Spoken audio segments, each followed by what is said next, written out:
So we changed it up. We're live now, but we're in person now. So story goes, we used to have a studio, but the studio didn't confirm, which is okay. I think these podcasts are easier when you don't need to look at the other person in the eye. So I guess this is gonna be better. We're just looking at ourselves. We're using like the streaming software. It's honestly much better. This feels more organic to kind of how we are.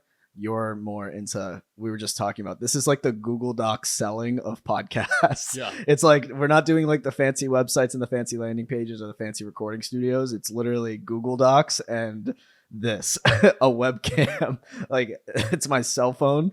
It's my cell phone on a MacBook. And I just brought my mic over here. This is my girlfriend's setup. And we just stole it. So yeah. So if you ask why the boobs in the background, I swear this is not my office. That's not Marcus's. All right. So welcome to the Lexi Cashbot. Now we're doing it live because why not? So we're here from Miami. This is currently January 2024. Let's see how we end up. So I have a question for you. In December, I asked you what your goal was. What was your goal in terms of money, and how close are you getting to it? So my goal for the end of the year is 3 million in revenue. It's like it's actually like 2.9. But that's because the bottom line of that is going to be like 1.8 or 1.9 after taxes and after margin and everything like that. I'd say we are definitely a little below it in terms of, so the way I did the math, did I pull this up on the last podcast? The way I did the math is I reverse engineered the revenue into like how many new clients, what's our churn rate and stuff like that. So we did good things and we've hit part of the goals and we haven't hit the other ones. So the ones we've hit is we have 100% retention right now. We didn't get any churn at all. So we've completely have just retained every client now. So that's been a big win because we've been delivering better results and we've also introduced some new platforms. So the next thing that we've hit is we've been increasing our average invoice because we've introduced LinkedIn and we're able to now drive in not just one platform worth of results, but two. The ones we haven't hit is getting new clients. And part of that's on me. Like, I just don't even, I like really don't even tweet that much. We had 4 launches and I really just wanted to focus on the clients that we got because they were really, really good clients. And I'm like, I really want to crush it and just knock it out of the park for these guys, which we have. But I haven't put any effort into marketing, to be fair. So like, that's a like. In cash. That was not cash. There you go. If you're in the YouTube one, you understand. So you do something that's really right and something that I don't understand why you do it. They're like, most of my clients come from referrals. I'm like, well, obviously you're doing a good job, but why the hell are you not marketing? Yeah. You know what it is? It's like, for me to go and get and have maintain like 20 clients and instead of like 10 to 12 clients, it's going to require us to bring on and expand the team. And part of me, I love my team right now. And I'm just like, ugh, got to bring on a whole new person. And I think that's like a mental block, more of a limiting belief. But if I go and bring on another writer and another team member and get them to the same level as our current team, it'll be fine. But I've had the same team for a long time, like a year. So we haven't really recruited in a while. So I think that's kind of the hurdle right now. We have like the little Avengers. It's like, how do you get into the Avengers? Like, you know how like in the Avengers, the way that a new Avenger comes about is someone just has superpowers and they're just like, you should be an Avenger. Yeah, they're just good. We're looking for that. We're looking for someone that's just an Avenger that we could just add in. But so, like when I started writing, well, when I did that business, which was writing for others like copywriting, it was really hard to find an Avenger because the Avengers were vigilantes. They were on their own. They were making their own money, so it was hard for me to hire. So how do you find a good writer that doesn't go vigilante? Yeah. So how much time are we into this podcast? Just like 2 minutes. All right, I'm breaking the rule. So one thing that Layla Hormozi said. If you don't get it, it's like inside joke. Yeah, we did an inside joke. How long can Marcos go without mentioning any of the Hormozis? So the answer is 2 minutes. It's such good advice. So you could realistically say Marcos lasts 2 minutes. Listen, the advice is good, and the advice is that in order to attract A players, you have to become that A player that attracts others. And like, you always have to be getting better and blah, blah, blah. But at the time, especially now, but especially back then when ghostwriting was hot, I was seen as one of the kind of top ghostwriters in the industry. So naturally, beginner ghostwriters want to come and join our mission because they're like, if this is the best ghostwriting team, I want to be a part of that. And that's how I was able to attract a lot. I think the flip side of actually maintaining them instead of them going and starting their own thing is we just provide so much more than ghostwriting. And I think they know that. And it's like they are artists and they want to focus on the art. And I provide that foundation for them to focus on the art. I'm curious on how. You provide more than just ghostwriting? How? Yeah. So our clients, they want content, yes. But I've always maintained the fact, and I've been saying this since the first episode, is like, I want our clients to make money. I want our clients to make money and not just content, because if they make more money than they pay us, we'll have a client for a lifetime. And that's proven true. I've had some of our clients for over a year now. We help our clients make money through sales consulting, through sales team building, through funnel building. We give them advice on how to monetize their email list. We help them repurpose our content to other platforms. We have an entire design service that designs all the threads into carousels that they can go use on TikTok and Instagram, etc. We provide not just threads, not just tweets, but we provide content that they can go and put on all platforms and the actual sales process to monetize it. So, I'm focused on doing all of that. We have an operations manager, we have a sales manager, and I allow our writing team to really focus on the art that is writing. And on top of that, I do still edit the content as well. So it's like, I do wear a lot of hats, but it's worth it. Well, there you go. Yeah. One thing that somebody asked me on the Slack the other day that I think I want to jam with you on, because we're both writers at heart. Mm-hmm. Like, I started writing. I stopped doing the whole talking head videos. And if you see any talking head videos from me, it's from this podcast, because like the podcast is fun, right? But like recording myself talking about, here are 10 tips to 10x your revenue. Like, you won't catch me doing any of that ever. I'm a writer at heart. Marcus is a writer at heart. But somebody asked me this, and I want your take on it. So they said, how much practice or how long did it take you to get good at writing? Any tips or resources for someone learning to write better? I'm realizing I'm not that good at writing as I write more emails. To this, I said there's 6 stages to writing. So you know how when you start lifting, just like in the beginning, you don't really know what you're doing. And then it's like you kind of know, and then you do it, but you're fat, and then you want to lean down, and then you get body dysmorphia, and then you realize you're not as strong, and then you bulk up again, and you realize it's like you had the answers all along. So when writing comes, I said, on 6, there's 6 steps. So number 1, you're right. Number 2, you think you're awesome. Number 3 is you realize you're not that awesome. Number 4 is you copy others and get some success. Number 5 is you get tired of copying. And number 6 is you realize you were always good and sometimes you simply didn't feel like it. So when I write, it's often that Picasso said that his favorite works were the ones that he did in the beginning, because he didn't have a lot of habits and just things that he used to do, and he was more free. And I think with writing, it's kind of like that. Like, writing is more of like a source you tap into. Of course, it's a skill you develop, but sometimes you're just in it. You're just in it. So to me, writing is more, it's obviously about skill, but it's also about timing. If you're feeling it, that's when you should write. And even if you're not that experienced, you'll write some good stuff. But if I were to ask you, how much practice or how long did it take you to get good at writing? And any tips or resources for someone to learn to write better? What'd you say? I think so. There's 2 answers to this question. I do believe that there are people who have a talent for writing off the rip. And I do think it can be trained. And I think there's 2 answers. Like for me, for example, I've personally been pretty good at writing. It's one of my strong suits since high school. My personality type's INFP. It's like meant to be a writer.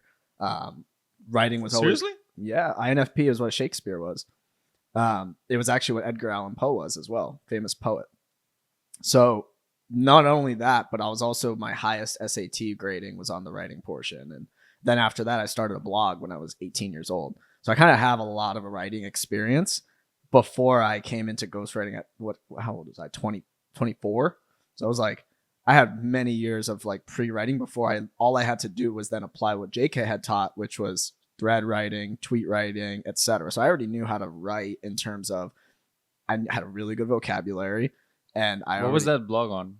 My blog, it was myname.com. Doesn't exist anymore. It was myname.com, and it was basically just it was documenting my journey as an early entrepreneur while being in the military. And I started that blog right after I read Crushing It by Gary Vee, which was like, if you document your journey. Back then, documenting your journey was awesome, by the way. It's not a thing anymore, in my opinion. It's kind of outdated, but at the time, documenting your journey was very hot and it worked really well. So I was writing blogs like, like, this is how I made, or this is the book I read today, like Rich Dad Poor Dad. And then I would like auto link my Rich Dad Amazon associates and I'd make like 8 cents. So it was honestly pretty cool. So that's number one. I do think people have a talent for it. 2 is I think it's learned like anything else over a long period of time of experience. And like, here's the story. I just recently started jujitsu. I've taken like maybe 6 or 7 classes now. And I've just been getting bodied. like I'll be rolling and I'm like, I'll be in a triangle choke from this little kid. And I'm just like, I can't believe a little kid has the power to like break my arm or choke me out. And I'm just like, holy, I don't know anything. But every class I learn something new and I add it to my toolbox. And it's just like writing, like as you do it over and over and you continue to learn and you go to, for example, you go to JK's email workshop and you pick up one call to action and 1 email. You add that to your toolbox. And then you write a week's worth of content on Twitter and you learn 1 thread that did better than the rest. And now you have a new hook. And over and over and over again, eventually your toolbox is so strong where it becomes unconscious. And I was just showing JK, I'm actually creating a swipe file right now, a viral swipe file for you guys. And I was showing him and I was like, he's like, oh, bro, you still use swipe files? I was like, no, but when we started, but it makes money. No, yeah.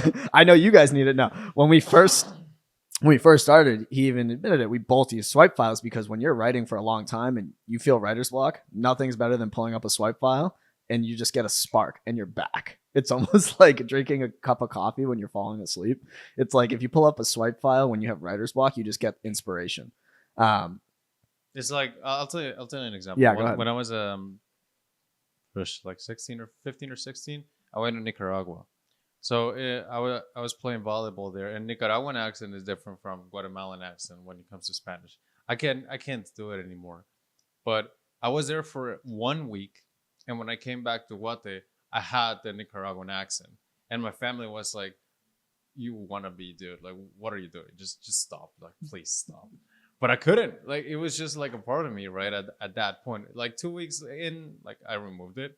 That's kind of what swipe files are, because you immerse yourself in good writing. You see how good writing is done, and then when it's your time, you do it. There was a guy that copied The Great Gatsby, like word by word, because he wanted to get a feel of how good writing feels, and he wrote another book. Name misses me at the moment, but it's real. Swipe files help. Yeah. And it's like, the swipe file is basically just a curated version of social media reading. It's like instead of scrolling a For You page and reading 90% shit, you kind of get 100% of heavy hitters, viral tweets, etc. One thing that Stephen King said in his book is on writing. In that book, he says the best writers read. You have to read. And I think a swipe file is basically just a curation of reading the best tweets and threads and emails. So I think, there's something to be said for swipe files as a beginner because you just, like you said, you're just immersing yourself in what good writing looks like. You will absorb at least, some of that into your writing and it'll be so much better. You showed me something last night. We went out to dinner and I said, Marcos, I need your help. My For You feed sucks. I need you to fix it for me. So Marcus pulls out my phone. He goes to the For You feed. I'm like, yeah, this is one of the posts that I consider sucks. And he just goes, here's what you do. Triple button at the top right, not interested in this post. And I did it for last night. So that's why I'm like kind of sleep deprived. And I have the eye bags because I was having a lot of fun, bro. I was like, oh my God. Were you really? I can actually do this. Yeah. So I slept super late last night. Yeah. So now my For You feed is way better. So if you're complaining about your feed being bad like I was, there's a button for that. It's not interested in this post button, and it only shows you good stuff. And if you engage with content that you want to see more of, like I'm a big anime guy, and I was liking the anime post. I see more of those. So then, like, the swipe file is there. Another thing I do is I think about what are the best email marketers. Let's say I want to be better at email. This is something you could do too. I create an alternate account. So I have jkmolina7492 at gmail.com. And I will subscribe to the best email marketers I know. And then I get all their emails to that alternate account. And it's like an ever self-building swipe file that I can consult at any time. It's really good for ideas. I've been doing that for years. It's awesome. I have, yeah. I like when I first started, I would use my main email and then I would label it. So this is another thing you can do if you don't want to create an alternate. I would label them as inspiration. So anytime an email came from Dan Coe, JK, Eddie, it would all be labeled as inspiration and it would automatically go to my inspiration folder. And I had an inspiration folder for that. Now I have the alternate, I have an alternate email. It's like a birdhouse email. And I just subscribe to newsletters. Cody Sanchez, Nick Huber. Is it mine? Do you have mine? I actually just recently subscribed to yours after our conversation over coffee this morning when you were talking about how you're like using email for monetization. I subscribed this morning because one thing I love about your emails is they're so simple, and I hate newsletters. Newsletters. I'm so bearish on news. I tweeted this and it was controversial, and I talked about this in a previous episode, but I hate newsletters. I think they suck. I think nobody reads them. And it's funny because all the stats prove me wrong. I'm so stubborn. I'm like, nah, these suck. I hate them. It's a personal problem. I don't like reading newsletters. I'm more of a video consumer, but JK does emails very different than I would say the regular person. They're not even direct response. Like, they are technically direct response emails, but they're so story driven. They're like story driven, case study driven, direct response. It's really cool. It's like a really good mixture. And it kind of embodies the advice that I try to give to people. Like, when I always talk about the content pillars, I try to break it down, right? Like personal, expertise, social proof, etc. You can just look this up. I've talked about it so much. And one thing I talk about, the next level, that's kind of beginner level. Level 2, Super Saiyan 1 level, is like, how to mix those content pillars, because not everything is only going to be personal. Not everything's only going to be social proof, not anything, etc. Right? So if I want to talk about a trending topic, like if JK wants to talk about something's trending, like Zins, right? Zins are trending lately. I don't know if you know that.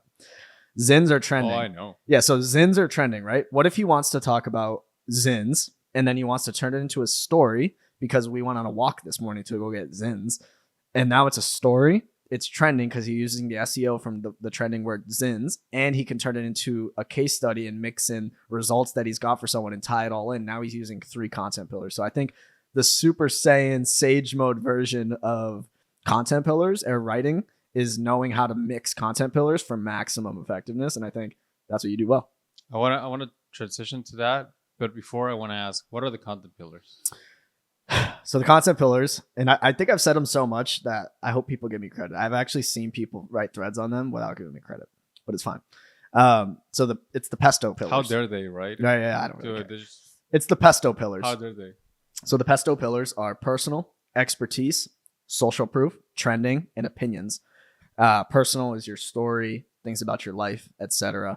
Expertise is, what's your expertise? You a guitar player? Write about how to play the guitar. If you make coffee, how do you make coffee? If you make cash, how do you make cash? Expertise. Social proof. Case studies. You made $10,000 this month, etc. You're basically proving, like, my theory on authority is that you're not an authority unless you prove it, right? How can you be an authority without proving it? See? Thumbs up. Likes saying cash.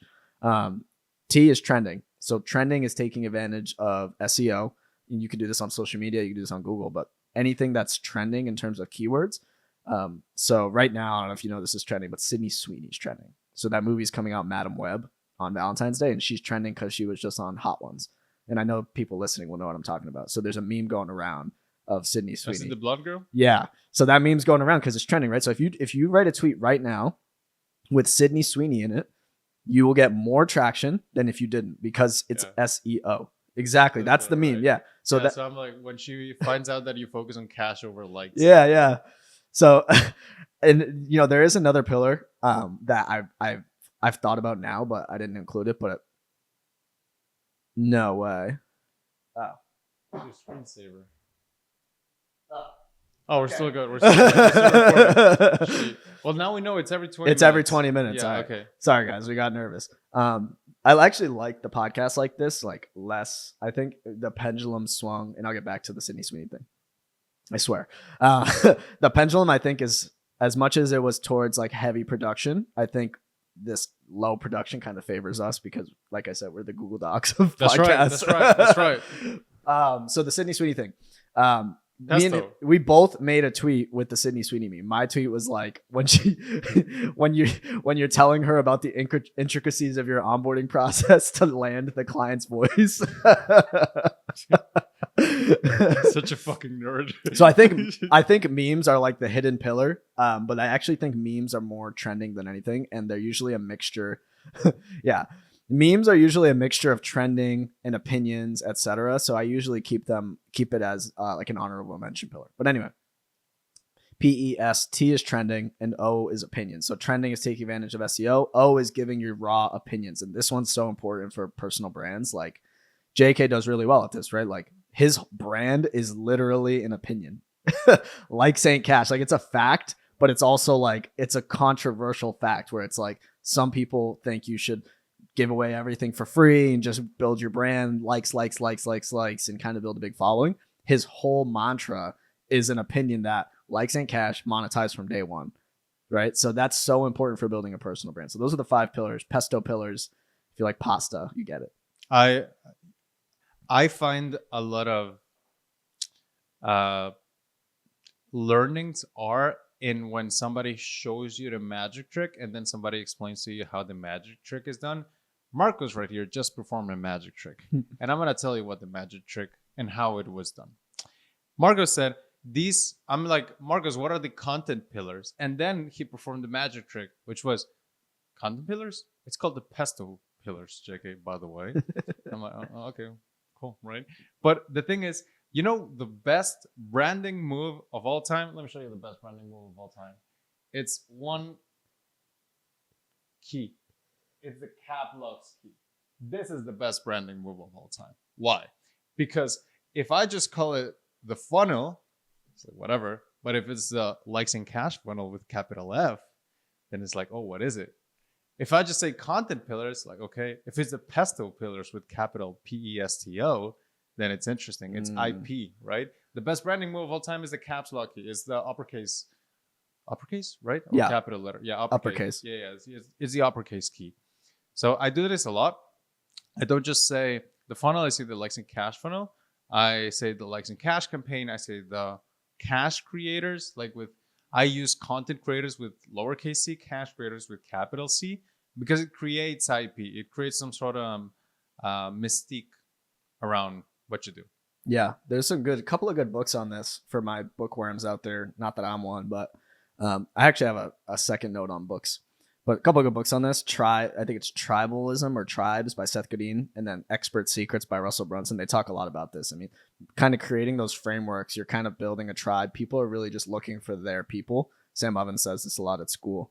But yeah, if everyone's looking for their people, you got to put labels on tribes and create those tribes for people to flock to. Because otherwise, if you're using the lowercase, you're not really taking advantage of the tribalism brain that we have. We're all low key just monkeys. I like that you said people to fly to. This is why I think one of the worst moves of all time, if you have an audience, is asking the audience what they want to see. What do you guys want to see more of? Yeah. Let me know in the comments. Do you like this or that? They're the followers. You are the leader. You're the one that tells them what are they getting. So I'm not a fan of telling people or asking, what do you guys want? I'm a fan of, they actually tell you what they want. It's just not explicit. It's implicit. Because when you post, if the post gets a lot of engagement, gets a lot of leads, that's what they want. Do more of it. Don't ask them. It makes you look bad. I actually think, funny enough, the best ever, I would say one of the best, if not the best in terms of internet marketing, caps lock moment is Ty Lopez. He was the creator of essentially SMMA. How many people now talk about SMMA? People, you know what they say? They say the best inventions are the ones that no one knows created. the wheel, the table. Who the fuck invented the table? Who invented the wheel? I don't know, some caveman. Ty Lopez honestly did that in terms of SMMA. How many people talk about SMMA and don't even know he's the one who started that? Like SMMA. Everyone talks SMMA, social media marketing agency. It's like a thing. He actually apparently copyrighted the term SMMA lately. But I thought that was a good, if you can create an acronym or I'm going to call it caps lock moment. If you can create a caps lock moment so good that it outlives you, that's how you know it was good. You just caps locked the caps lock. How many people say likes ain't cash now that don't even know JK started it? How many people say, I'm going to make you likes and cash? It's like it became almost a moment where likes ain't cash kind of group almost pass you in a way where a lot of people are likes and cash.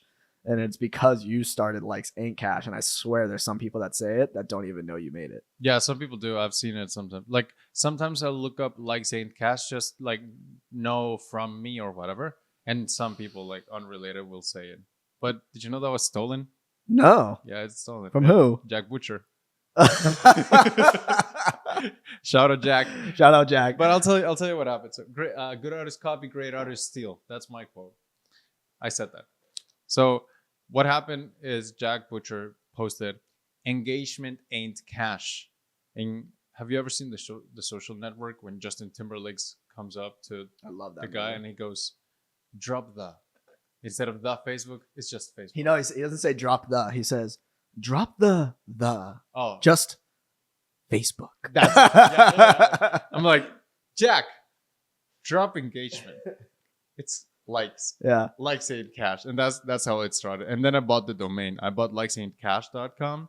I bought subsaintcash.com. Retweets ain't cash. Views ain't cash. I went in. It was fun. I love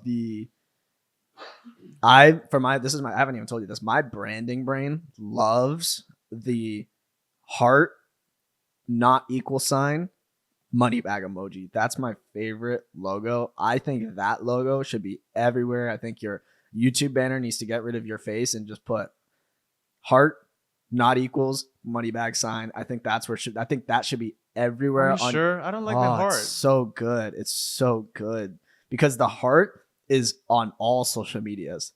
It's on all social medias. You can do the thumbs up version too, but I like the heart. I love that because it really reminds me of you in terms of you're so simple. Google Doc, iPhone. Is that your whole business? A MacBook and a fucking iPhone and a Google Doc. That's like your whole business. Bro, remember what you told me in the elevator? That's all you got? Yeah, he shows up. So he shows up yesterday.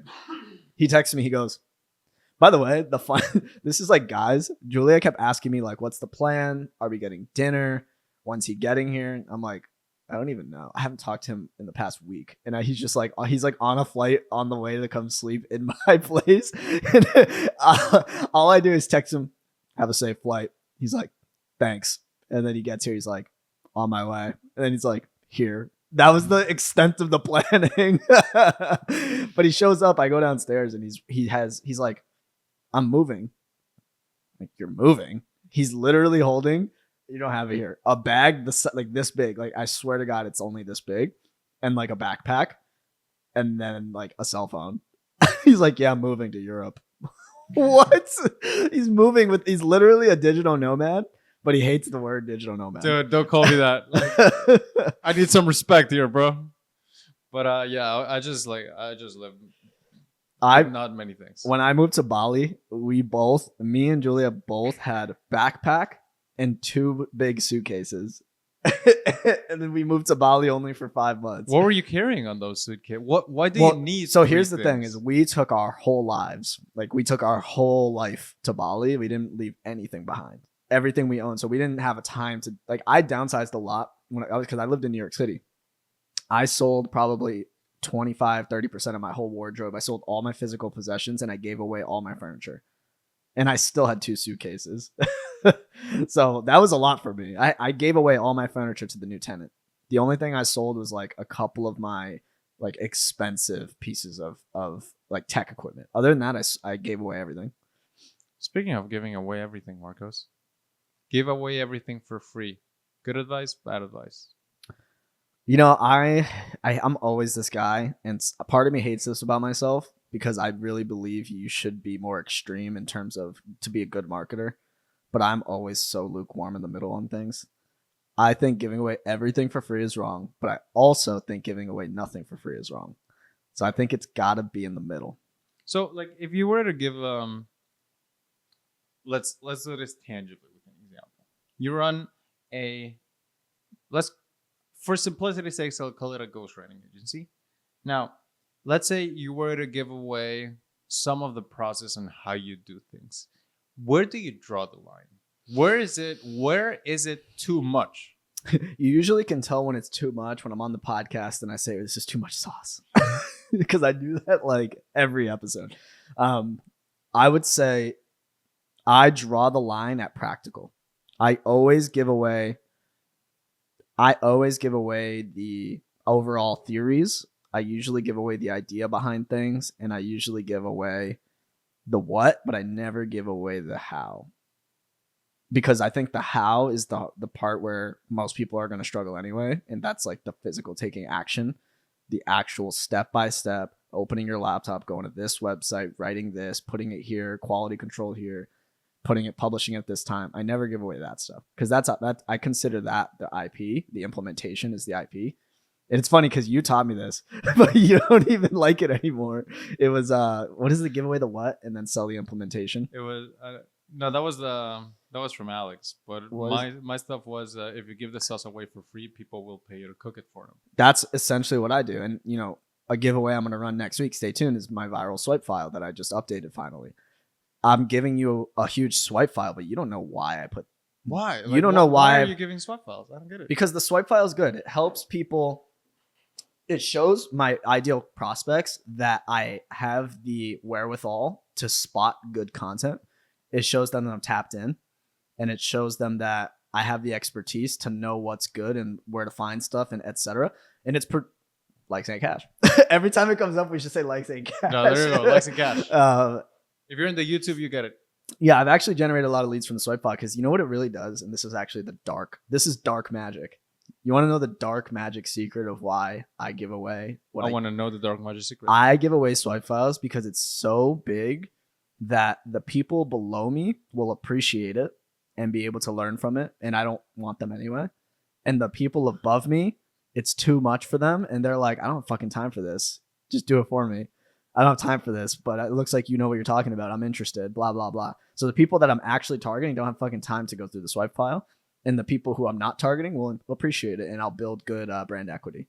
So that's the dark magic behind it, is that if you're targeting like a $100 million CEO clicks on my swipe file, they'll be interested for 0.5 seconds, and they'll be like, well, this is way too big, bro. I don't want this anymore. Well, that's the dark magic. I'll respectfully disagree with you at the Lex and Cash podcast today. I don't think you should give it away for free. I think you should send it, but I don't think you should do it for free. Here's why.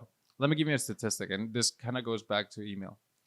95% of my income comes from email. So that's less than like 5% of my audience or something. 80% of my income comes from 0.13% of my audience. It's a small 300-person subsegment of people who have already given me money. So it's important to make the distinction here. There's leads, there's customers, and there's clients. Leads are people who haven't given you money. Customers are somebody who has transacted with you once or twice, or like it's not recurring. Clients are recurring.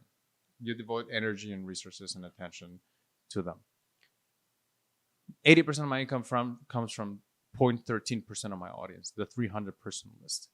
Because when people pay for something, it allows you to find intent. So if I were you, what I would do is I would send it out for $100, $50. And then the conversations you're going to have are very fruitful because you can ask people, why do you want this? Why did you buy it? This is why if you first join my list, and this is me not following my own advice of not giving value and giving insight only, but actually I'll give insight only. So if you join my list, the first thing you get is it's not an upsell. Well, it is an upsell, but it's also, why are you here? Like, how does the Likes and Cash brand, philosophy, cash creator thing fit into your life? Because purchasing and going into the next stage of the funnel allows you to find intent. And if you do that with the people who buy your swipe file, not just copy your swipe file, because you know other ghostwriters are going to use it. And I think that's probably going to diminish the effectiveness of your stuff. If you sell it, I think it's going to be able to identify signal way better than if you gave it away for free. And you don't even fucking email. So why are you going to do it? You want to hear my nuanced approach based on what you just said? Do it. Instead of making people pay for the physical swipe file, it's giving away the physical swipe file and selling them the instructional on A, how to use the swipe file, B, why each individual swipe is in the file, why each tweet is in the file. What is, because remember when I showed you, right, Jake, there's a couple, I think there's at least 2 JK tweets in that file out of the hundreds. Why did I put those in there? If you just take the swipe file, you're going to be like, it's a nice tweet about his grandma. Cool. But why? Why did you tweet that in the first place? Why is this effective? Why would I tweet about a grandma? I'm selling creator cash monetization. Why? You don't know without buying the workshop or the instructional, etc. But if you get the swipe file, you get a preview. You're like, well, this is good. Now I want more. So would you convert more if you give them the taste of the swipe file without any context, instructional, tutorial, step-by-step, how to best to use this, etc.? Would you get more leads that way? Or will you get leads? So like, let's just say 10 people buy the $100 workshop, or 10 people buy the swipe file. But if I do the auto DM and it's free for the swipe file or $100 to get the instructional, blah, blah, blah. What if 1,000 people get the free swipe file and 20 people buy because they got the swipe file? And that's only a 2% conversion. Counterpoint to that one. The counterpoint is this. People's pain doesn't grow bigger, it shrinks. It doesn't.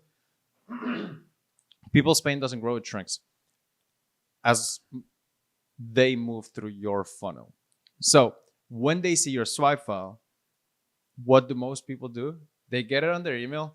Good, I have it. I'm never gonna see it again, because that's what I do. Like, at least for me, right? It's fine, right? Because people's lives goes on and people are busy. So some people are gonna come back, but to me, that's the exception rather than the rule.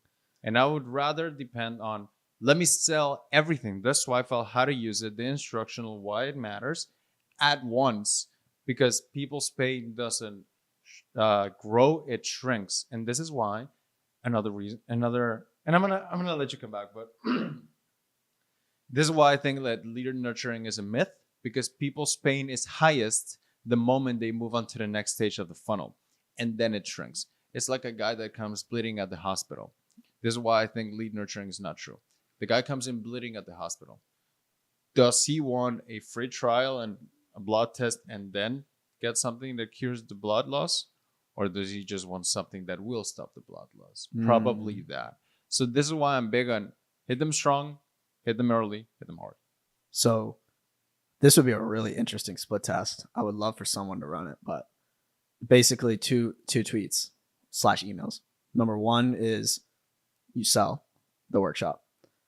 Number two is you sell the slides / the swipe file, whatever you do for the email workshop.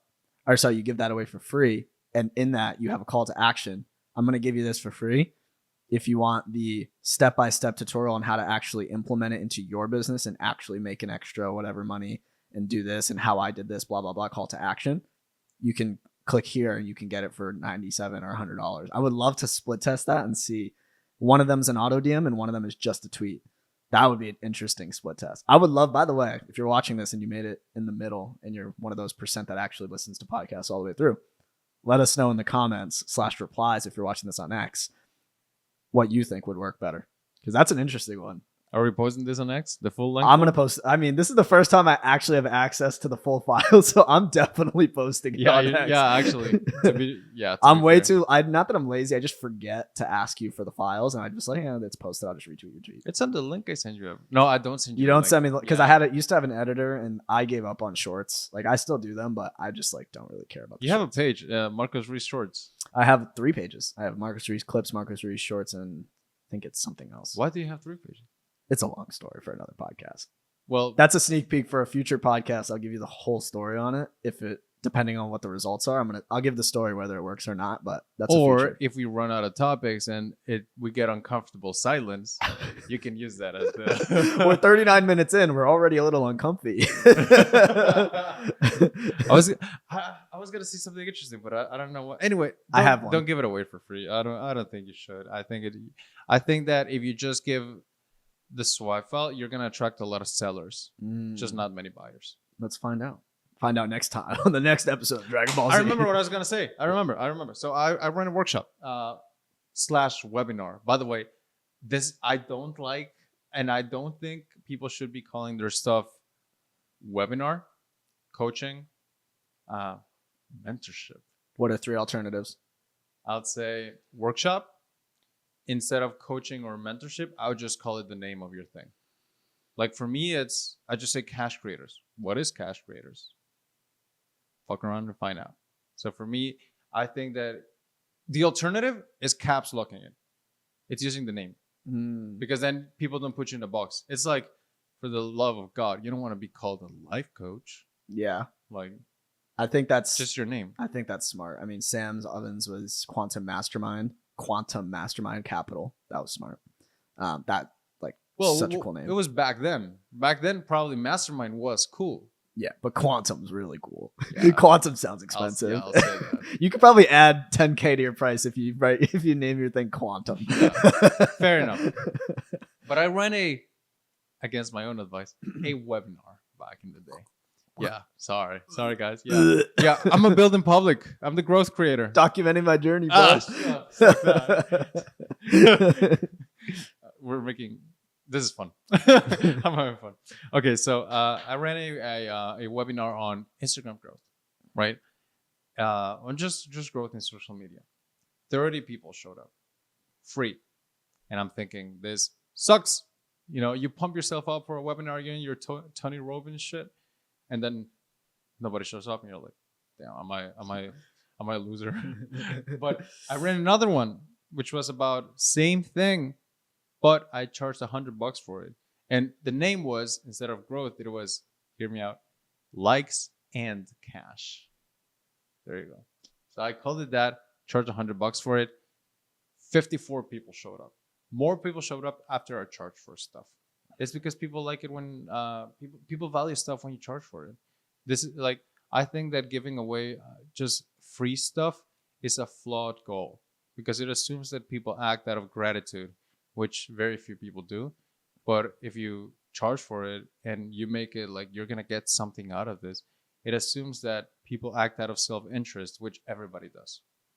All right. I have two topics and I want to talk about both. I want you to pick which one we're going to go. Choose your path. Let's go. Imagine we could have you seen the Netflix special where people can click their way through the movie? The Black Mirror movie? No. There's a Black Mirror movie where you use your remote and you can pick the path for the whole movie. So every time there's an event, you pick basically what you want to do. Do I want to hit her with a sword or do I want to shoot him in the head? You the person? You as you're watching. It's an interactive movie. It's called, cool. I think it's called Cumberbatch. So it's like a mini video game? It's basically like that. It's super cool. You'll like it. You should watch it on Netflix. Cool. So there's 2 things I want to talk about and you could choose. I'm gonna give them both cap locks. Alex Becker hates books. JK conforms to school. Pick your poison. JK conforms to school. All right. So JK is, and you can go back. The receipts are there. It's fine. I'm not going to rub it in any more episodes after the last 5. JK uses school now and he likes it. And I want to know why you like it. And, what are you finding that are really good features, etc. Bro, why don't you just go get your affiliate link where you're at it? Link in description. Just fucking put it over there. Jesus. Fuck. No, I'll tell you why I like it. I can turn my DMs off. That's smart. Awesome. It's awesome. I just like to turn my DMs off. Like if people want more DM access, they can upgrade to a separate thing in Slack. But I like that it pleases my minimalist soul. It's right there. You have calls are right here, and when you have a call, it lets you know. Community is right here, and you can say, is this an ask? Is this a share? Is this an update? It's very streamlined. All the recordings are in the same place Mm. in the classroom.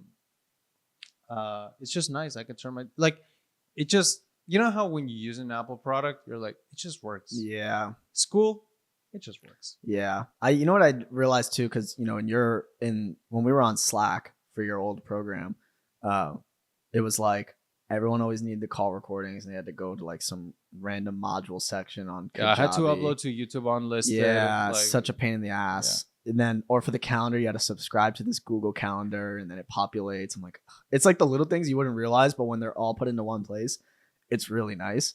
And then it's like if you wear wired headphones and then you're like you use it all your life, you're like whatever, but then you use Bluetooth headphones. Yeah. You're like, oh, that's easy. this is the thing. You know what I realized too is I used to think the downside of school was the lack of channels, but I actually think it's an upside because now, like when you're on a Discord or a school, it's just people having conversations about random shit. And honestly, what they're really doing is they're just procrastinating doing the real work. Like when we were on school and we were like joking, like good morning, good morning, good morning. We're all just procrastinating. You should be working. Shut up. Like you know what I mean? That school actually takes that away, which at first I was like, oh, it's bad for community. But I actually think it creates a better community of high performers. It creates a higher performing community. Whereas Discord really promotes like degenerates. Like you could just be on Discord all day. Bro, Discord is so ugly. Yeah. Sorry. It's ugly and it's disorganized. I don't like it. It's for kids. Ultimately, it's for kids. I think Yeah. Discord's for kids, and I think school's for adults who actually have shit to do, and they only need to post when it's like a post that needs a title and a category, etc. We should just admit it, bro. It's just a place for introverts. It's the introvert's paradise. It's the introvert's paradise. It lets you parade your introvert personality type on your profile. Exactly. That's how you know it's made by introverts. Exactly. It's a cope. It's how we cope. But where's dark mode though? We don't have dark mode? Where the fuck's dark mode? There's no dark mode in school. Sam, what the hell? Sam, wake up. All right, so that's that. Alex Becker made a tweet last week, maybe the week before. No, it was last week. He tweeted, what's the case for books? Like most books have one or 2 points that are really good, but you could always get that information in just a video or a summary video or any video. So what's the case for books over video in terms of learning? And I thought about it and I was like, that's a good point. I've learned almost everything I know from video and podcasts because it's just condensed.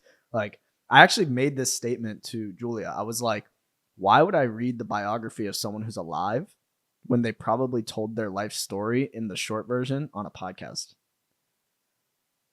Why would you? You're going to go read 400 pages where they probably just needed to get the word count up to sell it.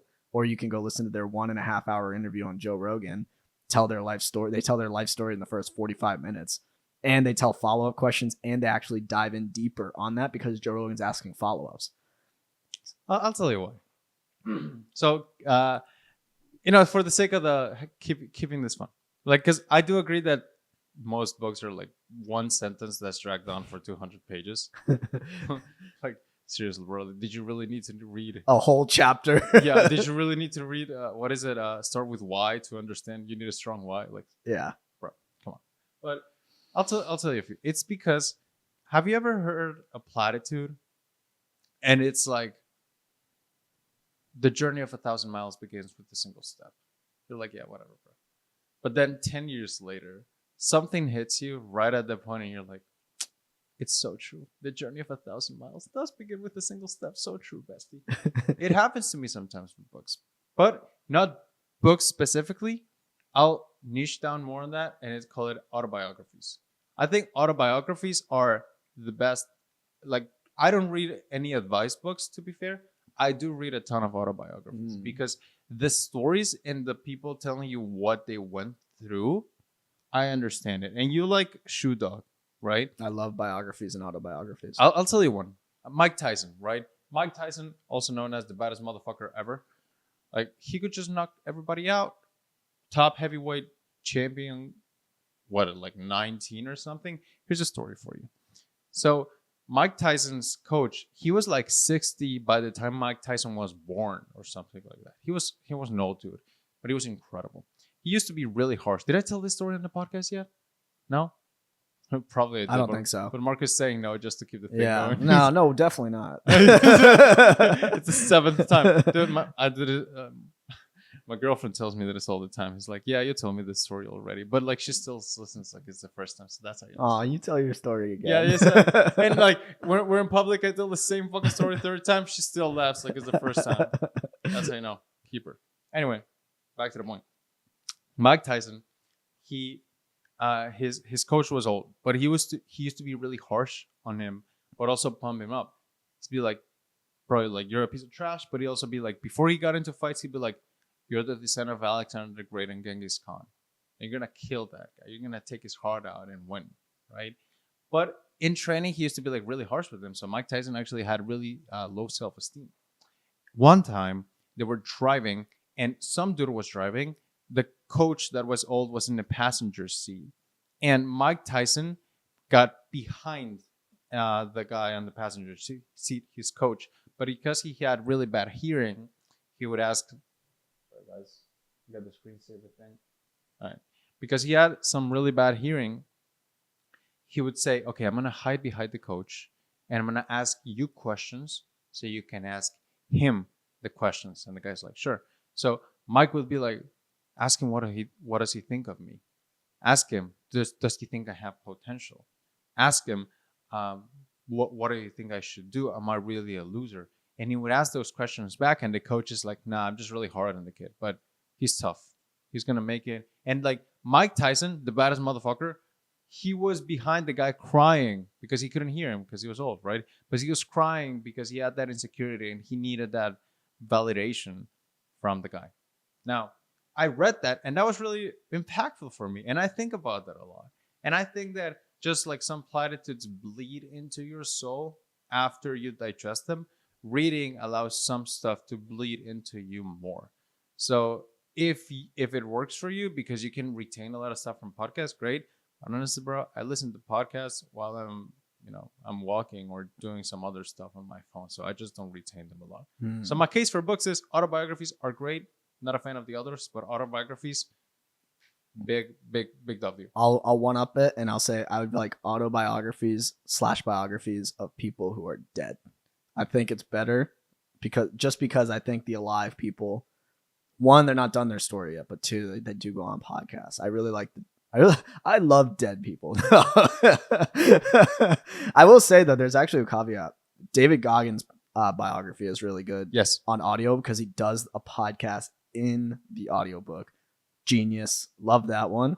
Yeah, that's a really good one. And I just like audiobooks that are read by the author. I can't listen to audiobooks that aren't. If it's an audiobook and it's read by some real weird narrator, I'm checked out for the most part. I thought David Goggins didn't read his own autobiography. So he doesn't read his own. The ghostwriter who wrote for him reads it, I think, and then in between chapters, it's a podcast with David Goggins. I think it's like some weird thing. It's a really good listen though. And that one, he doesn't really talk about his story too much on podcasts either. So maybe there's definitely some nuance involved, but yeah, I guess Becker says that, and I tend to agree. I tend to agree in most cases. I think there's obviously nuance. Like some books you just can't get in video form, but I think there are like a lot of books where if you just probably look up the summary, you'll probably get the key points and be fine. Like most books, like especially self-help and business. I think there's a lot of self-help and business summaries on YouTube, like the 7 Habits of Highly Effective People. Like you could just look that up, man. Come on. Probably. Yeah. Stop mentally masturbating. Come on. Yeah, there you go. Bro, when I read this, I have a confession to make. When boy. I read this like heavy advice books, I think you said it right. It's like I feel people are talking at me. My heart rate rises when I read them. I get really anxious. I don't enjoy it. Like I'm gonna do some light, nighttime reading of The Power of Now, right? I get super anxious. I do not enjoy it. But when I read autobiographies, I do because I get into I get into it. I was reading the Arnold Schwarzenegger one, Total Recall. He said he wanted to learn how to act. Have I told this story? Be honest. Have I told this story? I don't think so. No. Okay, great. Did I tell the Mike Tyson story before? I don't think so. No, there we go. 2 for 2. Yeah. We're doing well. Anyway, Total Recall one. He was a bodybuilder and then transitioned to acting, and he wanted to get good at acting. And there was a scene in which he needed to show he was happy, and the director or the acting coach told him, well, in order to act well, you need to feel the thing. You need to be in the moment. So, what was one time you were really happy? Like, for example, when you won Mr. Olympia, you were happy then, right? And Arnold says, well, not really. I was just like relieved because that's just what I did. When I went to the competitions, I didn't go to compete. I went there to pick my medal up. Nice. Like, holy shit, this guy's different. Right? So those kind of little things that I could tell you, believe in yourself, right? Manifest your medal. But when you read that from somebody who has done it, it just hits you different. And I think you just retain it better. I agree. All right. I have an idea. I think we should have a part 2 episode. I'm going to use the bathroom. I'm going to get a cup of water. And I think we can reset, check out this footage, and then have a second episode. And then we could have 2 weeks in a row in person. 2 weeks in a row. Well, I feel good, bro. This was a good hour. I can keep going. Unless we can pause because I need to use the bathroom. Yeah, you can go to the bathroom. I'll rant. I rant anyway to myself. I'll just rant while please enjoy the JK show. Yeah. All right. What's up? What's up, friends? Let's this is the JK show now. So I'll talk about a few things here.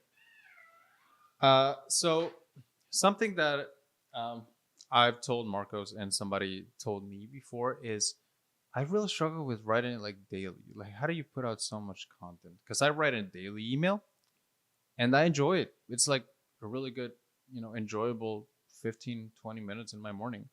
So I want to say that I think that great content is not created. Great content is collected. You don't really need to think about great content. You need to remember great content. So let me tell you something I do. I got it from the book Storyworthy. If you're struggling with writing daily emails, or you're struggling with writing daily and like remembering stories, or you hear some people tell stories and you think, man, that guy's good. Like, that guy crushed it. And like, I don't have any good stories. I feel so lame. Same. Here's what I did. Number 1, go to Telegram and create a chat with yourself. Call it stories, right? Now, every day, go to then your reminders app and set up a reminder every day at like 6 p.m. Set up a reminder story. So then it'll hit you at 6 p.m. and then you go to your, you go to your Telegram and you write 1 or 2 sentences of what happened today. So, for example, I'll tell you one, right? I'll tell you a story. So, my family sometimes brings Korean missionaries to Guate so they can help the poor kids out. Now, some people need to live at different times, but one was staying, and I didn't know. So I go to my apartment and I enter the apartment, and it's supposed to be, nobody's supposed to be there, but I enter the apartment and lights on, and I see some shoes. And the first thing I see is I just see a Korean dude sitting like this on the living room, legs open, with his underwear, just looking at the TV like this. And I'm like, holy shit, is this where my story ends? Like, am I gonna die now? Anyway, that turns out to be one of them, but I didn't really know. So I'm like, hello. He's like, hey, what's up? So anyway, I was there because I was gonna pick up some stuff in order to travel, and the guy was leaving as well. And he's like, hey, I'm leaving. I'm like, okay, are you ordering an Uber? He's like, yeah. And I'm like, foreigner, third world country, Uber, not a good idea. Let me drop you off at the airport. He's like, excellent. Thank you so much. So we go to him. I'm dropping him off at the airport. And like, you know how some people do cold plunges in saunas, or they're vegan and they just need to tell you they do those kind of things? This guy was kind of similar. He goes, my son's in Harvard. Cool. Like, good to know, right? So now he goes up to his phone and he's like, let me show you. Goes to his phone. He wants to show me the Harvard diplomas. But the thing is, he doesn't even need to scroll, because he goes to his phone, the Photos app. He has an album with all the Harvard diploma screenshots. He shows it to me. He's like, see, my son's in Harvard, right? Shows it to me. I'm like, well, never doubted it, but really cool. It's like, yeah. Actually, Let me call him. He calls the son. And I'm like just driving there to the airport. I'm like, okay, what the hell am I into right now? He calls the son. He starts speaking in Korean and whatnot. He's like, son, tell him about Harvard. And I'm just there like, so I heard you go to Harvard, bro. He's like, yeah, well, do you like it? Not really. And that was the entirety of the conversation. I'm like, okay, this is great. Anyway, I dropped him off at the airport. He's like, this was great. Thank you very much.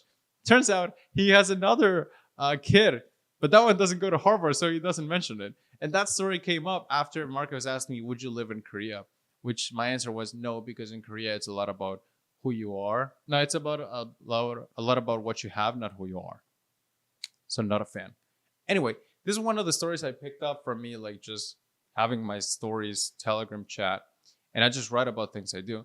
Our podcast is probably going to be a story that I wrote about, which will probably get not turn into an email, which will probably turn into money, right? So I'm a big fan of setting up that reminder every day, 1 or 2 sentences of what happened, and you're going to become a better storyteller, which actually makes you a better moneymaker. Because if you can tell stories, it's like you are Leonardo DiCaprio in Inception. Ever watch that movie?